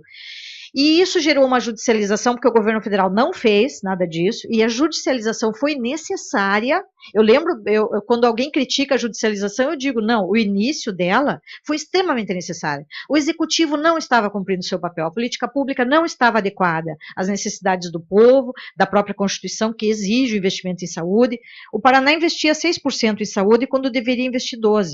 Depois chegou a 8%, talvez esteja em 9%, jamais está em 12%. Então, é claro que tem que haver um controle quando não funcionam os controles externos, Tribunal de Contas e Ministério Público, no Judiciário. Sou favorável à interferência do Judiciário. Às vezes existem exageros, mas são exageros pontuais, na minha opinião. Então, a judicialização, às vezes, é necessária para corrigir algum erro da política pública. Agora, neste caso aqui, também entendo que não é caso ainda da judicialização, que se nem nós, que estamos aqui estudando, ainda sabemos quais são as balizas e o que nós podemos fazer para contribuir, para melhorar tudo isso, o Judiciário está longe ainda de chegar a ser acionado, né? Nesse sentido. Eu queria aproveitar, José, eu acho sua fala oportuna. Você veja, meu doutorado é de 2006. Só agora eu estou começando a ter capacidade de tentar impactar o diálogo com os colegas do TCU, impactar o diálogo com os colegas do MPF, para a gente pensar a estratégia de atuação. Eu, diferentemente da Maria Lúcia, que já tem uma agenda muito clara, já propõe uma estratégia de enfrentamento do problema, eu realmente parto de uma perspectiva mais incremental. Eu parto da perspectiva do controle que cabe ao TCU, do controle que cabe às instâncias já existentes, para estabelecer balizas de aproximação e não... Porque para problemas antigos e complexos, se as soluções fossem fáceis, elas já existiriam. Elas já teriam sido aviadas. Não há nenhuma solução milagrosa para um problema dessa envergadura. E quando a agenda econômica diz que não tem solução, eu gosto muito de uma fala do Streck. Ele diz, olha, o pessoal da economia suscita que a sua área deve ser tratada, a agenda, sobretudo da esfera financeira, né, do mercado com os interesses financeiros, como se fosse evidência empírica da realidade, como se fosse quase da física, de uma neutralidade, de uma naturalidade, quase como a biologia, da evidência empírica do mundo da natureza. Quaisquer demandas de ordem social em relação à perspectiva redistributiva e mesmo a contenção desses excessos são tratados como se fossem fatores de perturbação da economia. Então, eu acho importante a gente voltar e retomar. O livro Tempo Comprado é um livro de leitura obrigatória para quem pensa dívida pública. Tempo Comprado. Tem que ler para a gente pensar isso, porque não é um problema só do Brasil, é um problema na comunidade europeia, é um problema mundial. Então, a gente teve, né, a Cris está aqui, a gente teve antes de ontem lá na fala do Piketty, aqui em São Paulo. O Piketty trouxe um debate do quanto é importante, por exemplo, fazer a questão da progressividade tributária. Nós tributamos 0 dividendos de pessoa física, nós tributamos muito pouco patrimônio e renda. Herança é 2 a 4% a oscilação de alíquota. Né? Então, essa é uma reflexão maior. Mas a sua questão é, o judiciário não fará o controle de uma vez só, de uma vez por todas. Ele precisa ser provocado a fazer esses controles discretos. É bem freio contrapeso. Ninguém aqui vai dar guinada copernicana na gestão da dívida pública com uma única ação judicial. Isso é impossível. Eu gosto muito de uma frase do professor desta casa, Celso Campilongo. O professor Celso Campilongo, de Sociologia Jurídica, ele dizia, o direito não é variante condão, que resolve tudo de uma vez só, de uma vez por todas. O direito, muito antes, pelo contrário, é uma bengala de cego, que vai tateando às escuras o limite da convivência possível a cada passo. Eu concordo em que a judicialização é extremamente necessária. Mas antes de chegar no judiciário, a gente tem que constranger o TCU, tem que constranger o próprio parlamento, tem uma série de caminhos ainda a percorrer, de modo a não ter que demandar em juízo. E se for demandar em juízo, que seja fundamentado numa situação específica delimitada, à luz das próprias balizas já existentes no direito administrativo, na Constituição, no direito financeiro. Essa é a minha perspectiva, minha linha de pesquisa desde o doutorado. Bom, aqui eu já trago algumas questões a título de problema no Brasil, dialogando com o que o TCU fez, mas trazendo também a reflexão do próprio Biasotto, do próprio... Eu gosto muito de conversar tanto com o Biasotto quanto com o Zé Roberto Afonso. São 2 economistas que o Felipe Salto virá também em novembro. Ele fez alguns textos interessantíssimos que eu acho que vocês precisavam ler. Ele escreveu, inclusive, junto com o próprio Zé Roberto Afonso.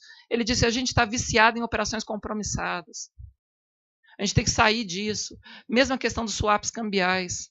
Então, esses 3 economistas, eu recomendo fortemente a abordagem que eles têm feito. Geraldo Biasotto, José Roberto Afonso, Felipe Salto, tanto em relação às operações compromissadas aos swaps cambiais e a relação entre Tesouro e Banco Central.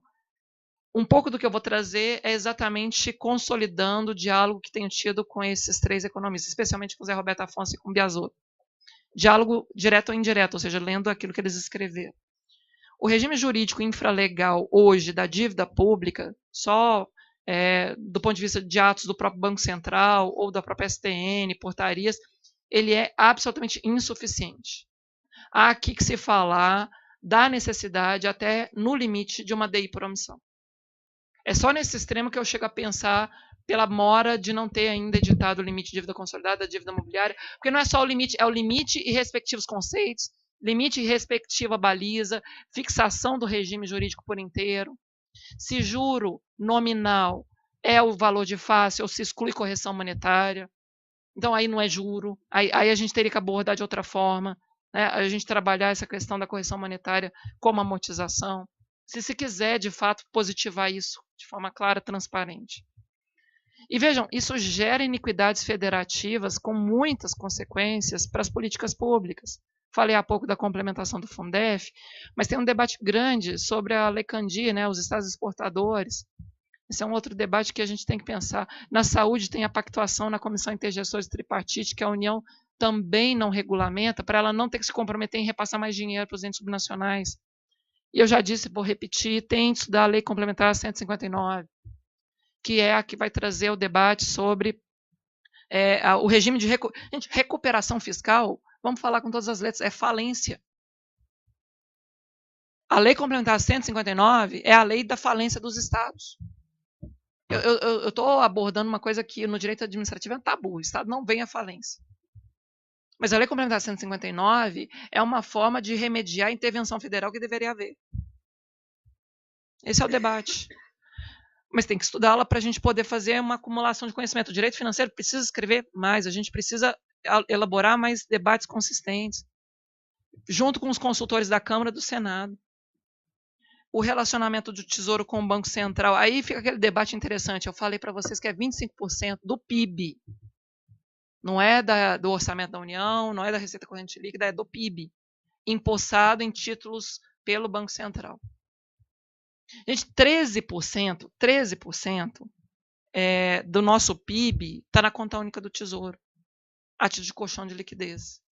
E a gente não sabe exatamente por quê. Uma coisa é o Tesouro empossando um montante, outra coisa é o Banco Central empossando outro grande montante. E tudo para enxugar a liquidez na economia ou outras estratégias que a gente não tem clareza.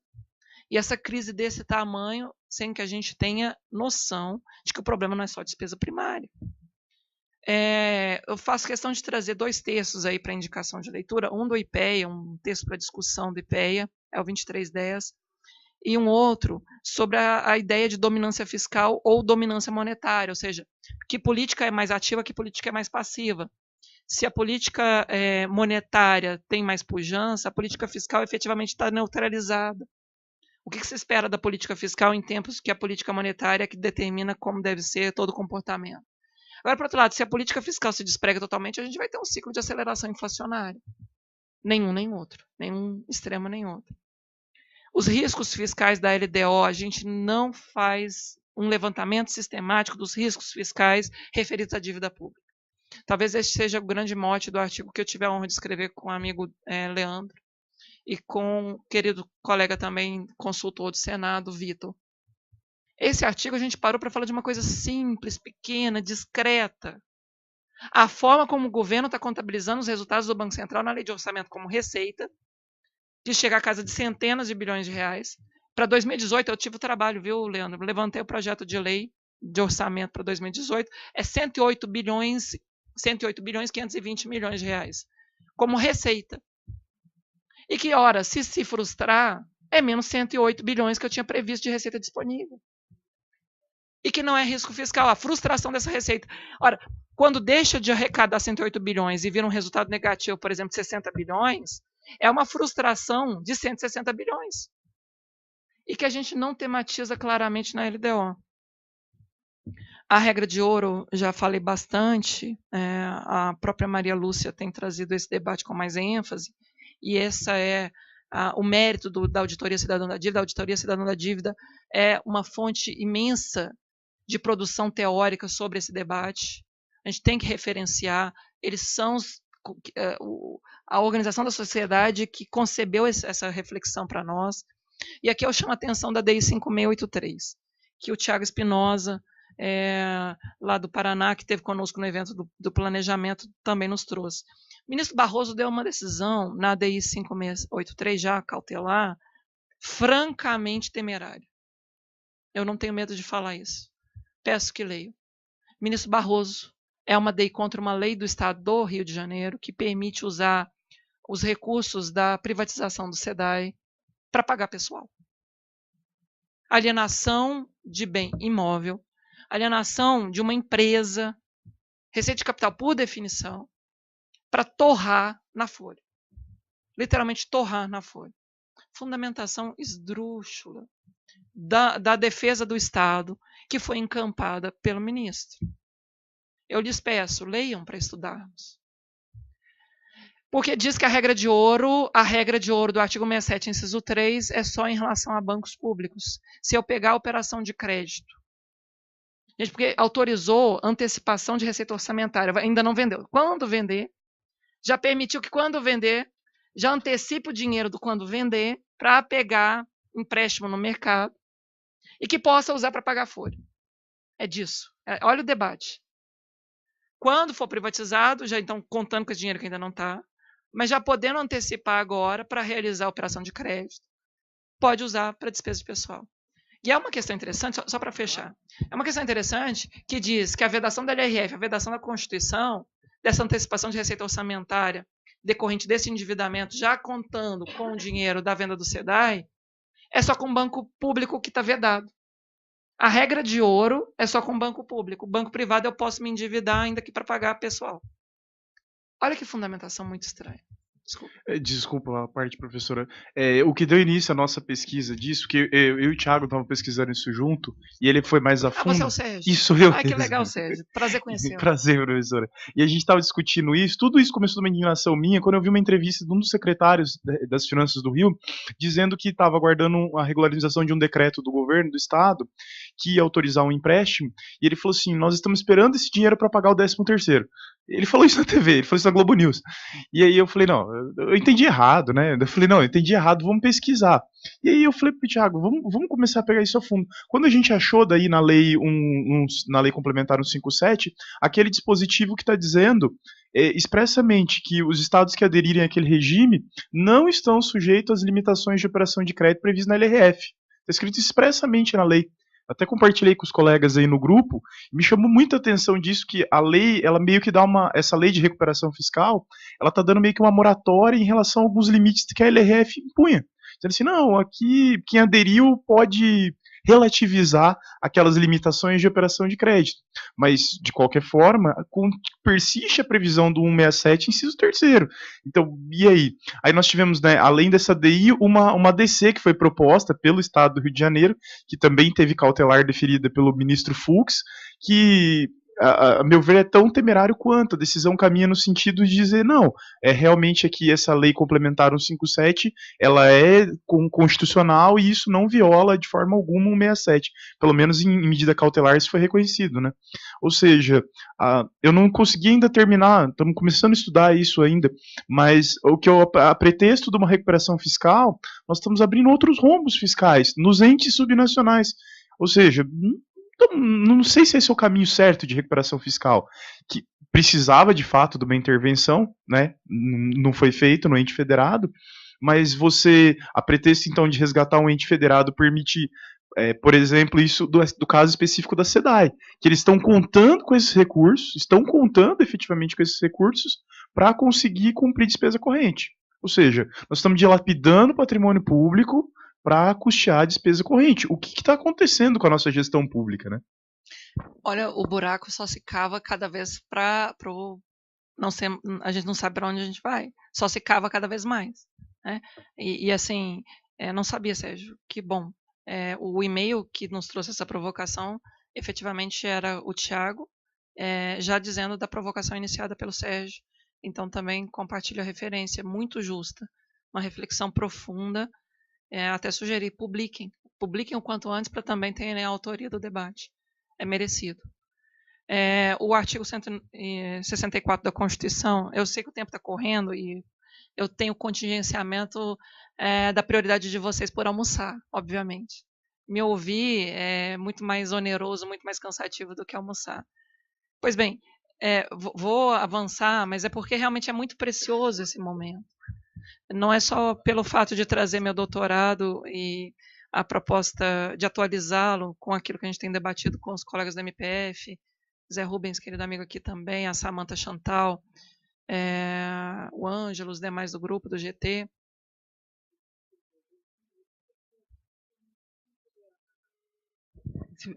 Aproveitando o ensejo, falar um pouquinho mais da DIN por omissão e, por outro lado, do projeto de resolução do Senado. Eu vou retomar, porque eu até pus depois na parte das sugestões práticas, né? Eu ainda estou aqui aquela coisa, você vai repisando os problemas para depois ser mais fácil as pessoas concordarem com as soluções que você fala. Mas tá lá no final, eu vou retomar, sem dúvida. Até para obrigar vocês a ficarem até o final comigo aqui, falando até a 1. Eu sei que é uma estratégia meio ruim, o estômago constrange, mas vamos lá. O artigo 64, parágrafo 1º da Constituição, ele vai nos dar essa dimensão. Como é que a gente vai pensar o Banco Central, que, claro, é nele que está a conta única do Tesouro, é nele que a gente vai ter o exercício da autoridade monetária, da política creditícia, da política cambial, mas esses resultados fictícios. Gente, resultado semestral que eu não vendi nenhuma reserva cambial não existe. É só uma operação meramente contábil, é um registro contábil.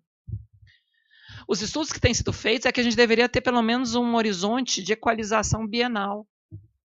Ou que pelo menos a gente mantenha esses saldos positivos, para que depois, quando vierem os saldos negativos, a gente deduza uma coisa da outra, ao invés de passar para o Tesouro para ele usar como se fosse receita disponível. Sabe, fazer uma conta de positivo, negativo e só depois, bienalmente, repassar de fato o que se verificar? Ao invés de a gente dar conta de gerar um modo de emissão de moeda, de financiamento monetário indireto para o Tesouro. Esse é o debate. A seleção dos dealers eu já falei. A gente precisa voltar no que é básico.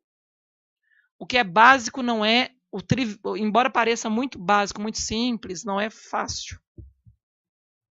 Exigir procedimento impessoal de seleção, exigir que não haja tanto conflito de interesse na formação das expectativas inflacionárias, para evitar, inclusive, a majoração dessa pressão que o mercado faz sobre o Banco Central, isso é essencial. Esse é o ponto de partida. Né? A gente precisa tentar testar algum outro modelo mais impessoal, mais isonômico. O professor Biasotto, da Unicamp, sugere, inclusive, audiências públicas, consultas públicas. Consulta pública é um procedimento definido na lei de processo administrativo. Pode não ser diretamente aplicável, mas é melhor do que você fazer uma consulta a 20, 30 na formação das expectativas inflacionárias. O boletim Focus do Banco Central tem que levar em conta mais gente. E não apenas aqueles que têm interesse em que haja majoração do juro. Essa frase eu ouvi do próprio Dávila, sabe? Quando eu perguntei, mas Dávila, como é que essa conta do Banco Central repassar seu resultado para o Tesouro? Que está lá no artigo 7º da Lei de Responsabilidade Fiscal, artigo 7, parágrafo 1º.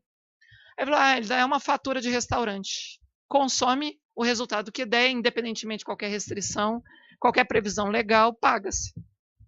É uma fatura ex post. Gente, o Banco Central só tem dotação prévia fixada para suas despesas de custeio pessoal, a sua estrutura de autarquia que é. Os resultados operacionais que ele gera semestralmente, eles impactam o orçamento para o bem ou para o mal, independentemente de nenhuma baliza de limite, porque não tem limite para a dívida consolidada, não tem limite para a dívida mobiliária e não tem a quantificação do risco. Então, vejam, a gente fala em dotação ex post e isso, por vezes, impactar 60, 80, até 100 bilhões de reais no balanço geral de um exercício, é algo que a gente tem que tematizar. Dentro do debate da Lei 11.803. A Lei 11.803 é essa que regula a relação entre Tesouro e Banco Central. Recentemente eu ouvi, eu só posso dizer o teor do que eu ouvi, não posso dizer o contexto, mas de toda sorte. Recentemente eu ouvi o pessoal do Banco Central e do Tesouro Nacional dizer que eles vão rever a Lei 11.803, já vão enviar um projeto de lei para tanto. O que nós reclamamos, inclusive, é que seja lei complementar. Quando o Dávila suscitou a inconstitucionalidade, é que isso é matéria resguardada da lei complementar. Então não adianta o governo atravessar uma alteração cosmética só porque sabe que é muito criticável o modelo da Lei 11.803. Que seja lei complementar, que guarde aderência com a LRF, que enfrente esse debate. Né? Então esse é um ponto. Os decretos de... Oi, Rodrigo. Essa questão dos resultados do Banco Central, eu acho que ela foi muito distorcida pela questão das emissões diretas, né? Porque existe uma regra que o resultado positivo deve ser usado para amortizar a dívida. Então, o resultado negativo gera dívida, a regra em si poderia trazer uma neutralidade do resultado sobre a dívida pública. Mas, a partir do momento que o governo usa as emissões diretas para financiar a política fiscal, né, para financiar a atividade de fomento, e outros gastos que deveriam ser orçamentários, como despesa financeira, ele acaba desviando, como você falou, a emissão de moeda na economia. Ele acaba desviando esse valor que era para amortizar a dívida para financiar política fiscal. Né? Então, talvez é uma questão interessante que o TCU não se posicionou sobre a ilegalidade. Eu acho que essa discussão precisa ser aprofundada, das emissões diretas. A gente tratar o desvirtuamento que ela traz para a gestão fiscal e por que ela não pode acontecer. Ela prejudica a transparência e prejudica o planejamento da gestão. Concordo plenamente.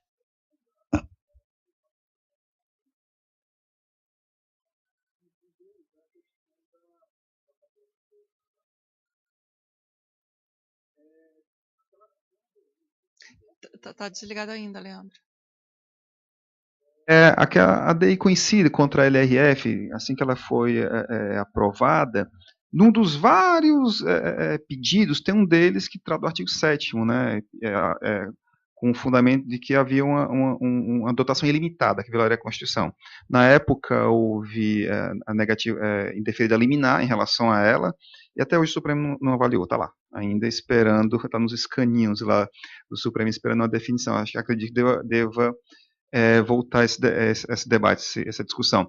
Em relação ao resultado do Banco Central e a expansão fiscal, comparando os dados de, sei lá, uns 9, 10 anos para cá, é possível verificar que, não obstante inúmeros resultados positivos do Banco Central encaminhados ao Tesouro, não houve diminuição da dívida e houve expansão fiscal, ou seja, financiamento monetário. Ele só complementando. A respeito da alteração da Lei 11.803, você falou de alterar por lei complementar? A notícia de que é uma agenda iminente. E tem um projeto de lei no Senado também, né? Não, eles vão apresentar um outro. 125? Não, eles vão mandar um outro. Ah, tá. Uma alteração diferente. Bom, agora eu vou acelerar. É uma pena, o tempo vai constrangendo e eu trouxe muitas ideias para debate. É porque realmente muitas coisas... Mas conte, é porque realmente aconteceram muitas coisas muito recentemente que permitiram fazer uma maturação do debate mais consistente. Para sair só do discurso e a gente começar a chamar para a gente, para o direito à apropriação. Nosso problema... sabe qual que é a minha agenda mais louca, que eu não estou conseguindo parar para fazer mais nada? É que o Supremo pautou para o próximo 19 de outubro uma ação direta de inconstitucionalidade cuja origem foi uma representação que eu fiz ao PGE, que tem uma repercussão para o financiamento do Sistema Único de Saúde de algo em torno de 25 bilhões de reais. E que claramente o ministro Lewandowski, na cautelar já concedida, afirma que não cabe retrocesso no custeio de direitos fundamentais. Então, se tem uma menina dos olhos que eu estou parando minha vida para cuidar dela, é essa. Depois que passar isso, a gente consegue voltar. Mas, assim, se eu não conseguir cobrir todo o debate, eu vou passar mais rápido. E aí fica a sugestão de vocês pegarem a apresentação como convite ao diálogo. A apresentação tem um pouco da síntese das questões que eu acho mais relevantes. Se eu não conseguir, fica aí como convite. Todos têm meu e-mail, né? Eu acho tranquilo, a gente debate muito no grupo. Os decretos de programação financeira, eles já fizeram uma categorização que eu acho muito complicada. Eles frustram o próprio comando da LRF sobre despesa obrigatória, porque a LRF diz que não cabe contingenciamento de despesa definida pela LDO como obrigatória. Há um anexo da LDO que elege quais são as prioridades alocativas. Mas os decretos de programação financeira, portanto, infralegais, a título de regulamentar a LDO, a título de regulamentar a LRF, estabelecem a submissão de algumas despesas obrigatórias a fluxo de pagamento. E nisso empurra mais um volume grande dessas despesas para restos a pagar, posterga a execução orçamentária, cria uma inefetividade de políticas públicas. Boa parte dos nossos impasses no SUS está nisso aqui. A gente tem hoje aí uma espécie de cheque especial do SUS. Algo em torno de 15% do piso federal em saúde está em restos a pagar. E que o governo depois gera uma lógica de cancelamento sem compensação, de déficit que a gente tem que debater. E vejam que a dívida e a folha não tem restrição. Nunca há contingenciamento nem restrição de nenhuma forma a folha e dívida. Ainda que as outras também sejam obrigatórias, elas são submetidas a fluxo de pagamento. E a diferença é exatamente, vocês percebem que elas são obrigatórias porque elas estão no limite de empenho. E tem que empenhar porque senão não cumpre o piso da saúde, por exemplo. Mas o limite de pagamento é sempre muito inferior ao limite de pagamento. Então, esse déficit do limite de pagamento ser inferior ao limite de empenho, já considerando o saldo de restos a pagar dos anos anteriores, virou o que eu tenho chamado de precatorização do piso da saúde. Precatorização, ou seja, não é só o volume do dinheiro que é importante, é o tempo, a velocidade da execução da despesa. Eu deliberadamente estou postergando o piso federal da saúde em algo em torno de 15% do montante. Isso é sério. E olha que o teto é despesa paga, não é despesa empenhada. Eu já provoquei o Mansueto Almeida quando eu vi em algumas oportunidades, inclusive na última vez eu parei ele no aeroporto, que a gente pegou um voo junto, eu falei, olha, como é que você me justifica que o teto global é despesa paga e você tem um estoque de restos a pagar muito alto que você não vai conseguir quitar? E não tem margem fiscal no teto global. É um limbo jurídico do piso da saúde que para 2018, que começa a vigorar o teto fiscal, está na casa aí de 40 bilhões de reais. Perigosamente. Perigosamente 40 bilhões de reais. É literalmente o médio e alta complexidade. Tudo que você faz no país, de câncer, de tratamentos mais sofisticados, está aí. 40 bilhões de reais. Ele não sabe me dizer, me explicar. Vai continuar resta a pagar, vai continuar despesa empenhada.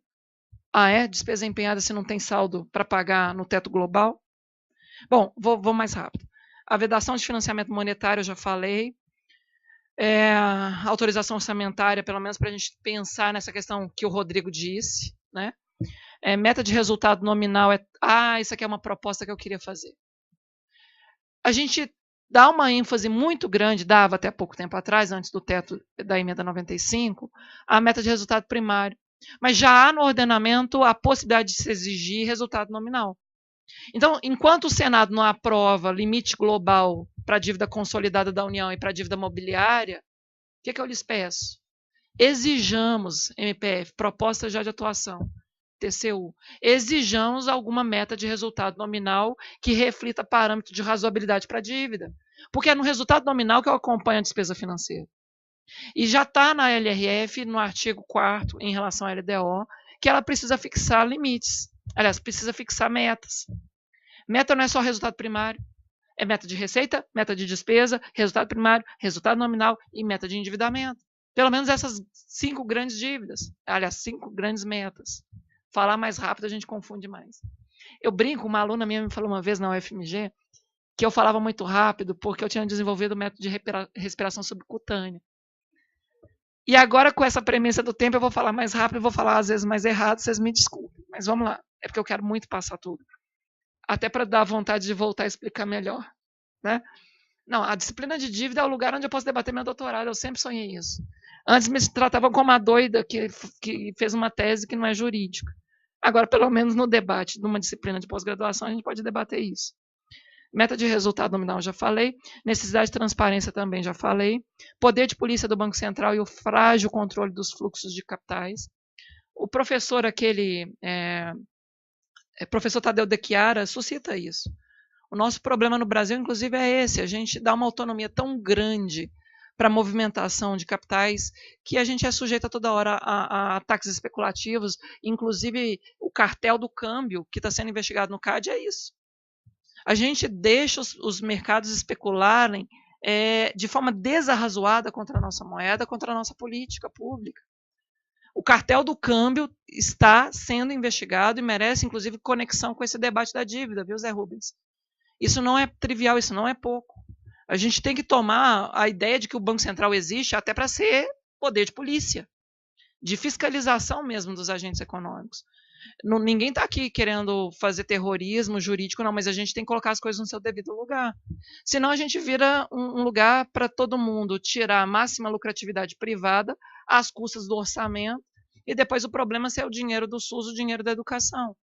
Então não é para ficar deixando tão livre. A distorção deliberada dos conceitos. Aqui eu só rolei os que eu lembrava, mas tem mais. Olha o tanto de conceito: dívida líquida, dívida bruta do governo geral, dívida consolidada, dívida flutuante, dívida pública federal, mais a necessidade de financiamento do setor público, etc, etc. As estatísticas dos regimes jurídicos precisam de balizas. O direito não pode se acovardar porque é difícil. Viu, Josélia? Eu lembrei, inclusive, isso. Não é porque é difícil, sendo uma área tão crucial, que a gente vai se furtar. Esse é um debate que a gente tem que somar esforço. Aí eu tenho que citar, Leandro, nosso artigo, no trecho que eu faço questão de trazer. Fica aí para depois darem uma olhada. Nós elaboramos nesse artigo, inclusive, da reflexão das 2 jornadas de dívida pública que o MPF fez. A Samanta e o GT fizeram. Né? Então, esse artigo é a apropriação da maturação do debate havido na jornada que o MPF fez o ano passado da PGR, em novembro. Levou 6 meses para a gente conseguir publicar, 6, 7 meses. Pensando. E o que a gente suscitou nesse artigo? Que há um regime especial de orçamentação da atividade operacional do Banco Central e que isso tem que ser, no mínimo, ser incorporado como risco fiscal. E eu vou direto no ponto. Eu vou trazer o exemplo. Só em 2016, né, o exercício de 2016, a gente tinha uma previsão de receita na fonte 152, porque essa é a fonte que vai entrar nisso, né, de 81 bilhões, que na verdade se verificou um resultado negativo de 9,5 bilhões. Olha que frustração é essa tão grande da Receita, com um saldo negativo que virou depois despesa, de 90 bilhões de reais. 90 bilhões de reais é o MEC. Eu vou falar para vocês terem noção comparativa. Não adianta falar dado bruto, porque o dado bruto parece que não tem sentido. Gente, é quase um ano de Ministério da Educação. Todas as universidades federais, com a complementação ao Fundeb. Para a gente ter noção da ordem de grandeza, Conte. Para a gente ter noção do quanto que isso impacta. E não é nem risco fiscal. Não está nem mensurado. Bom, eu não vou continuar. Para 2017, a previsão era que a fonte 152... Olha que loucura. Para 2017, 215 bilhões. 215 bilhões. Frustrado. Não tem como falar em meta de resultado de déficit primário de 159 bilhões. Só nessa brincadeira ela vai. Porque eu estou contando com essa receita. O governo está apostando como especulador cambial que a nossa moeda vai oscilar assim, o assado, que isso vai lhe favorecer. O governo virou especulador cambial com esse saldo enorme de reservas, sem que isso configure nenhum risco. Isso é muito sério. Então, qual que é a nossa proposta no artigo? Que eu até pedi o Conte para disponibilizar e certamente já foi disponibilizado. Nossa conclusão é muito simples. Na falta de limite de dívida consolidada imobiliária, bem como na ausência de dotação prévia que delimite a atividade finalística do Banco Central, e ninguém quer tirar a capacidade do Banco Central lidar com o mercado, ele precisa ter capacidade de lidar com o mercado, ele realmente precisa ter uma dotação ex post. O que a gente está propondo é algumas balizas de aproximação. O Banco Central precisa de algum nível de discricionariedade, mas não de arbitrariedade. A gente diz que é preciso estabelecer essa reflexão, no mínimo, à luz do anexo de riscos fiscais da LDO. Essa é a conclusão que a gente trouxe. E que agora, em acréscimo, eu proponho também o resultado nominal. A meta de resultado nominal. Não só o risco fiscal, mas a meta de resultado nominal. Aqui há números do Biasotto, não vou poder mais passar, o tempo já estourou, mas está aí a informação de que a conta única impulsava 13% do PIB em 2016, as operações compromissadas sozinha 15% do PIB, a diferencial de juro, a taxa internacional, a taxa interna, outro volume grande, só isso era quase 2,5% do PIB, ou um pouco mais. O excesso de reservas cambiais, conforme o Biasotto calculou, 1% do PIB. Então, essa é a ordem de grandeza do que a gente está falando. Renúncia de receita também lá vai outro volume grande. Aqui o TCU com alguns estudos, não vai dar para passar. Não deixem de ler o processo de acumulação. Aqui é a minha linha de pesquisa sobre os direitos fundamentais, mas que eu faço questão de pontuar. O judiciário, graças a Deus, não está aceitando essa tese de que o orçamento, de que a Constituição tem que caber no orçamento, porque o orçamento só é legítimo à luz da Constituição. É claro que o orçamento tem que ter consonância com a realidade.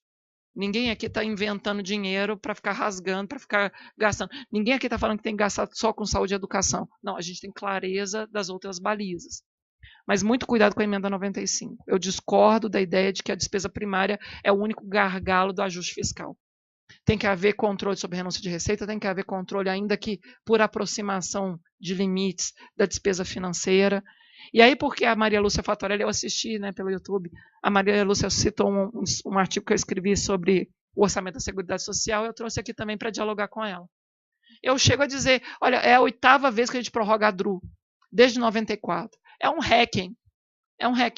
A gente está literalmente celebrando uma missa fúnebre para o dispositivo de proteção da Seguridade Social, que é o orçamento com as próprias receitas vinculadas, que são as contribuições sociais. Ministro Celso de Mello já dizia que você não pode manipular a atividade financeira do Estado para frustrar direito fundamental. E aqui as minhas propostas. Eu prometo que já estou acabando. Só vou ficar nesse slide e o resto fica aí para diálogo. Quais são as propostas? Limites para a dívida consolidada imobiliária, eu acho que cabe, talvez seja chegado até para constranger uma DI por omissão. Quem falou isso foi José Roberto Afonso. Ele mesmo suscitou isso. Eu encampei a proposta que ele já nos trouxe. Se o Zé Roberto Afonso, um dos autores da LRF, está dizendo que é momento de pensar, é porque tal. E olha que com o debate econômico ele faz muito mais sofisticado, é porque realmente eu acho que nós do direito temos que nos incomodar com isso. Meta de resultado nominal, já falei. Riscos fiscais para balizar a gestão da dívida pública, tanto no artigo como agora, eu acho que é urgente. Inclusive no nível de propositura contra a LDO. Eventual controle de constitucionalidade da LDO. Aliás, controle de constitucionalidade não. Nesse caso, para enfrentar indiretamente a falta do limite da dívida. Né? Talvez aí a gente fizesse uma outra reflexão. Mas em relação à LDO, essa omissão dela de balizar isso, a gente tem que suscitar no TCU e no próprio MPF. Da lei ordinária, naquilo que ela tem que reger da lei complementar. Então, a lei ordinária deixando de dispor de um mecanismo estrutural, inclusive frustrando a possibilidade do controle, seria nesse sentido. Olhada na LDO de 2017, ela consta as metas de resultado de despesa, de receita e o nominal. Agora, a dúvida dessa sua proposição que me fica é como a gente vai fazer esse controle do ponto de vista do enforcement, né, da sanção. Isso. Porque o primário tem o contingenciamento, que força o governo a cumprir, inclusive existe sanção administrativa caso ele não faça o contingenciamento que tem que fazer. E o nominal, assim, como que a gente faria? Seria ele é simbólico, né? Um soft, né? Um soft law, como a gente estava discutindo mais cedo. Constranger o governo a explicar o descumprimento, ou você cogita de algum mecanismo de enforcement mais efetivo com relação à meta de resultado nominal? Porque o contingenciamento, ele é para você, quando você tem frustração de receitas, que coloca em risco o cumprimento das metas. Aí você teria que dar a interpretação de que as metas não são só de resultado primário. Até porque os gastos financeiros, pela própria lei, são incongenciáveis. Não mas aí a gente vai ter que começar a discutir que a frustração de receitas que implique o descumprimento das metas, e por isso o contingenciamento realmente não vai buscar as despesas financeiras, a gente deveria, inclusive, buscar a perspectiva de que as despesas financeiras que estão correndo ao largo da meta financeira, ao lado da meta de resultado nominal, melhor dizendo, elas deveriam ser trazidas à baila numa investigação, inclusive, da sua possibilidade de instituição. Eu acho que a gente tem que começar a fazer o exame como se fosse ato administrativo mesmo, sabe? Uhum. Uma despesa financeira ao arrepio da meta de resultado nominal deveria ser testada no limite consonante à sua motivação, à sua finalidade, consonante mesmo essa geração de resultado do Tesouro, né, do Banco Central para o Tesouro. Como é que você vai fazer esse debate se o Tesouro emitiu títulos alheios a esse resultado negativo por Banco Central? Começar a questionar todas as despesas financeiras à luz da meta de resultado nominal, no sentido de, ainda que não seja contingenciamento para o artigo 9º, mas dizer, as despesas financeiras têm que ser trazidas numa justificativa própria, tanto nas audiências públicas que o Banco Central apresenta, como também, né, na apresentação trimestral dos seus resultados. Que isso venha à tona com um processo de enfrentamento de uma medida análoga ao contingenciamento. Não há na LRF esse instrumento, concordo com você. Não há um contingenciamento, não há um mecanismo que constranja diretamente. Mas a LDO ter a meta nominal e não ter mecanismo de evidenciação da consequência, a gente deveria propor mecanismo de atrelar a própria prestação de contas, bem como quando o Banco Central sai da meta de inflação. Quando não se atinge a meta de inflação, seja na fronteira menor, na fronteira maior, você tem um núcleo e tem a oscilação admitida. Você não obriga uma motivação circunstanciada de por que não cumpriu a meta de inflação? A meta de inflação tem esse constrangimento de motivar o seu descumprimento num horizonte que não é contingenciamento, mas que agrega reforço argumentativo para nós.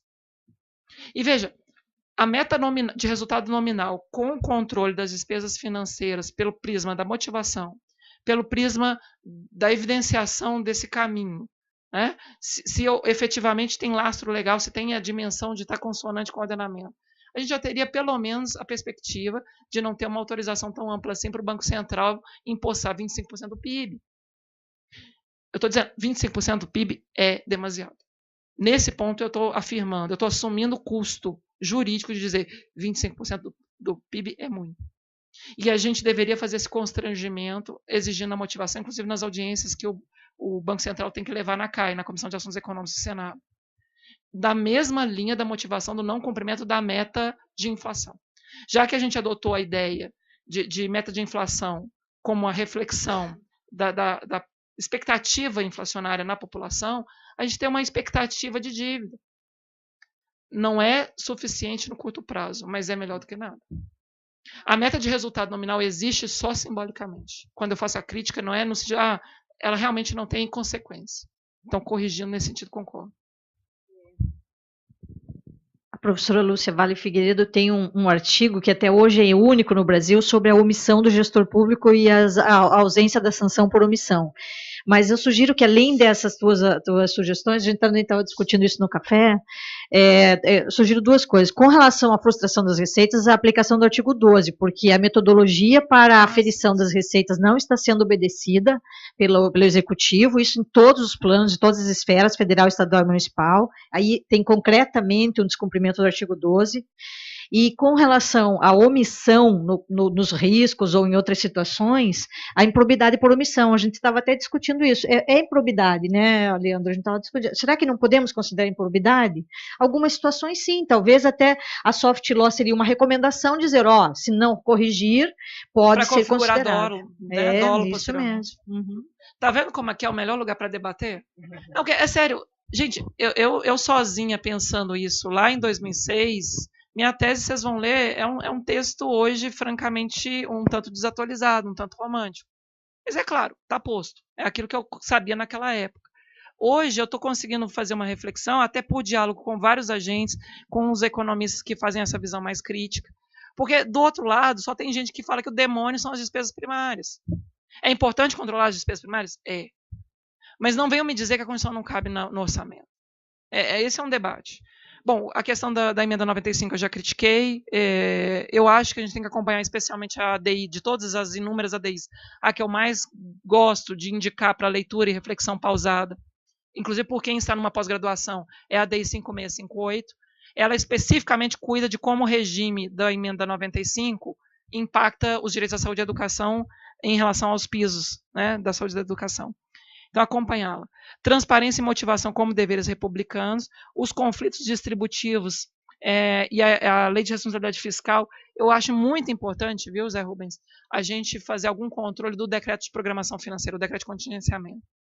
A doutora Débora do PRAP-FDC, Procuradora Federal dos Direitos do Cidadão, está ciente da necessidade disso, e é um debate que eu acho que em bem pouco tempo o MPF vai se ocupar de fazer. Então, é uma outra sugestão para a gente fazer o debate da dívida ampliado. Impugnar a Lei 11.803 com os efeitos que ela tem que ser impugnados, no mínimo em relação a esse tráfego pela LDO dos riscos fiscais, a própria inconstitucionalidade dela deveria ser uma lei complementar com todas as balizas. Aqui, especificamente, tentar tematizar o resultado nominal com esse horizonte, talvez, da improbidade por omissão, uma boa ideia, dada a dimensão do dano erário. Dada a dimensão do dano erário. Você acaba assumindo o dano erário. E o dano erário é uma hipótese que cabe por omissão. Né? Então, para encerrar, evidentemente, eu vou falar do risco que a gente está contratando com a emenda 95 em transformar os pisos em uma mera correção monetária, então é crescimento real zero. E em valores per capita vai ter retrocesso. Eu já disse até para o ministro Raimundo Carreiro, numa oportunidade em que tive de falar, na época ainda era PEC 241, que a gente está transformando os pisos em precatórios. Os direitos à saúde e à educação continuam sendo direitos subjetivos públicos exigíveis. O que a gente vai fazer é majorar o estoque de demandas judiciais. Então, é um risco fiscal. A gente está contratando um risco fiscal. Encerro com um artigo que tive a honra de escrever, um artigo muito tumultuado no momento em que foi escrito, porque é um sofrimento muito grande nessa história da PEC 241, com os professores Fábio Conde Comparato, eminente, né? Professor Fábio Conde Comparato, professor emérito dessa casa, professor Helena Taveira Torres, que é o titular de Direito Financeiro, também desta casa, professor Ingo Sallet, praticamente o professor Ingo Sallet foi meu co-orientador do pós-doutorado. Eu fiz na FGV, a Sônia Fleury, pesquisadora de Ciências Sociais, me orientou, mas o professor Ingo Sallet, para mim, é um uma relação de discípulo acadêmica, ele é meu co-orientador. Escrevemos esse artigo dizendo: direito fundamental à saúde e educação tem no piso de custeio uma espécie de remédio constitucional equiparável a habeas corpus. Assim como a liberdade de ir e vir tem uma garantia instrumental no habeas corpus, e que é cláusula pétrea também, direitos à saúde e à educação são direitos que não podem ser constrangidos, não podem deixar de ser realizados pelo Estado, e que tem no piso um mecanismo instrumental de proteção que pode ser melhorado. Eu desejo que a gente faça controle do gasto em saúde e educação referido a metas a serem alcançadas, que a gente não precise de um patamar formal contábil de X% da receita, mas há de haver alguma baliza. Não dá para a gente abrir mão, por exemplo, da proteção da educação, que remonta à Constituição de 34. Há 83 anos a gente tem essa referência. Agradeço, Conte, desculpa, me excedi bastante do tempo, podia ter me contingenciado. É uma oportunidade imperdível para mim debater, eu digo e repito, porque sobre dívida pública no direito somos poucos os que escrevemos. Fico feliz de ver vários de vocês querendo fazer a dissertação e a tese sobre isso. E digo, é uma área onde há muita carência de reflexão. Escrevamos muito, porque faz falta. Quanto mais escrevemos sobre isso, mais a gente impacta esse conjunto de macrodados que esperam uma solução, só pena da gente realmente caminhar todos para o estado do Rio de Janeiro. Obrigado mais uma vez.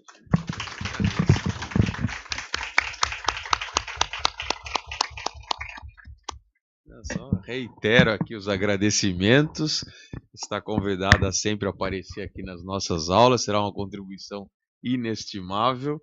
E foi bom ter chamado a atenção que nós temos sempre feito isso daqui, até para a importância do assunto, né, pela falta de estudos mais aprofundados, para convidá-los para poder colaborar com isso daí, e para demonstrar também a dimensão de importância dos valores envolvidos. Eu tenho cansado de dizer a eles que nós temos visto muita preocupação com gastos em corrupção, mas na hora que se compara com gastos que envolvem essas operações, fica bastante diminuído, né? E as balizas jurídicas e o regime jurídico que cuida da dívida pública é muito frágil, então é preciso realmente se aprofundar muito nisso. Então o ordenamento jurídico precisa de um aperfeiçoamento muito grande nessa área. Então eu até tenho dito aí, há mais o que se preocupar do que mudanças de prazo, de código e outras coisas aqui, do que esses assuntos que estão objeto de interesse de estudo dessa área de dívida pública. Então não tenho dúvidas que essa é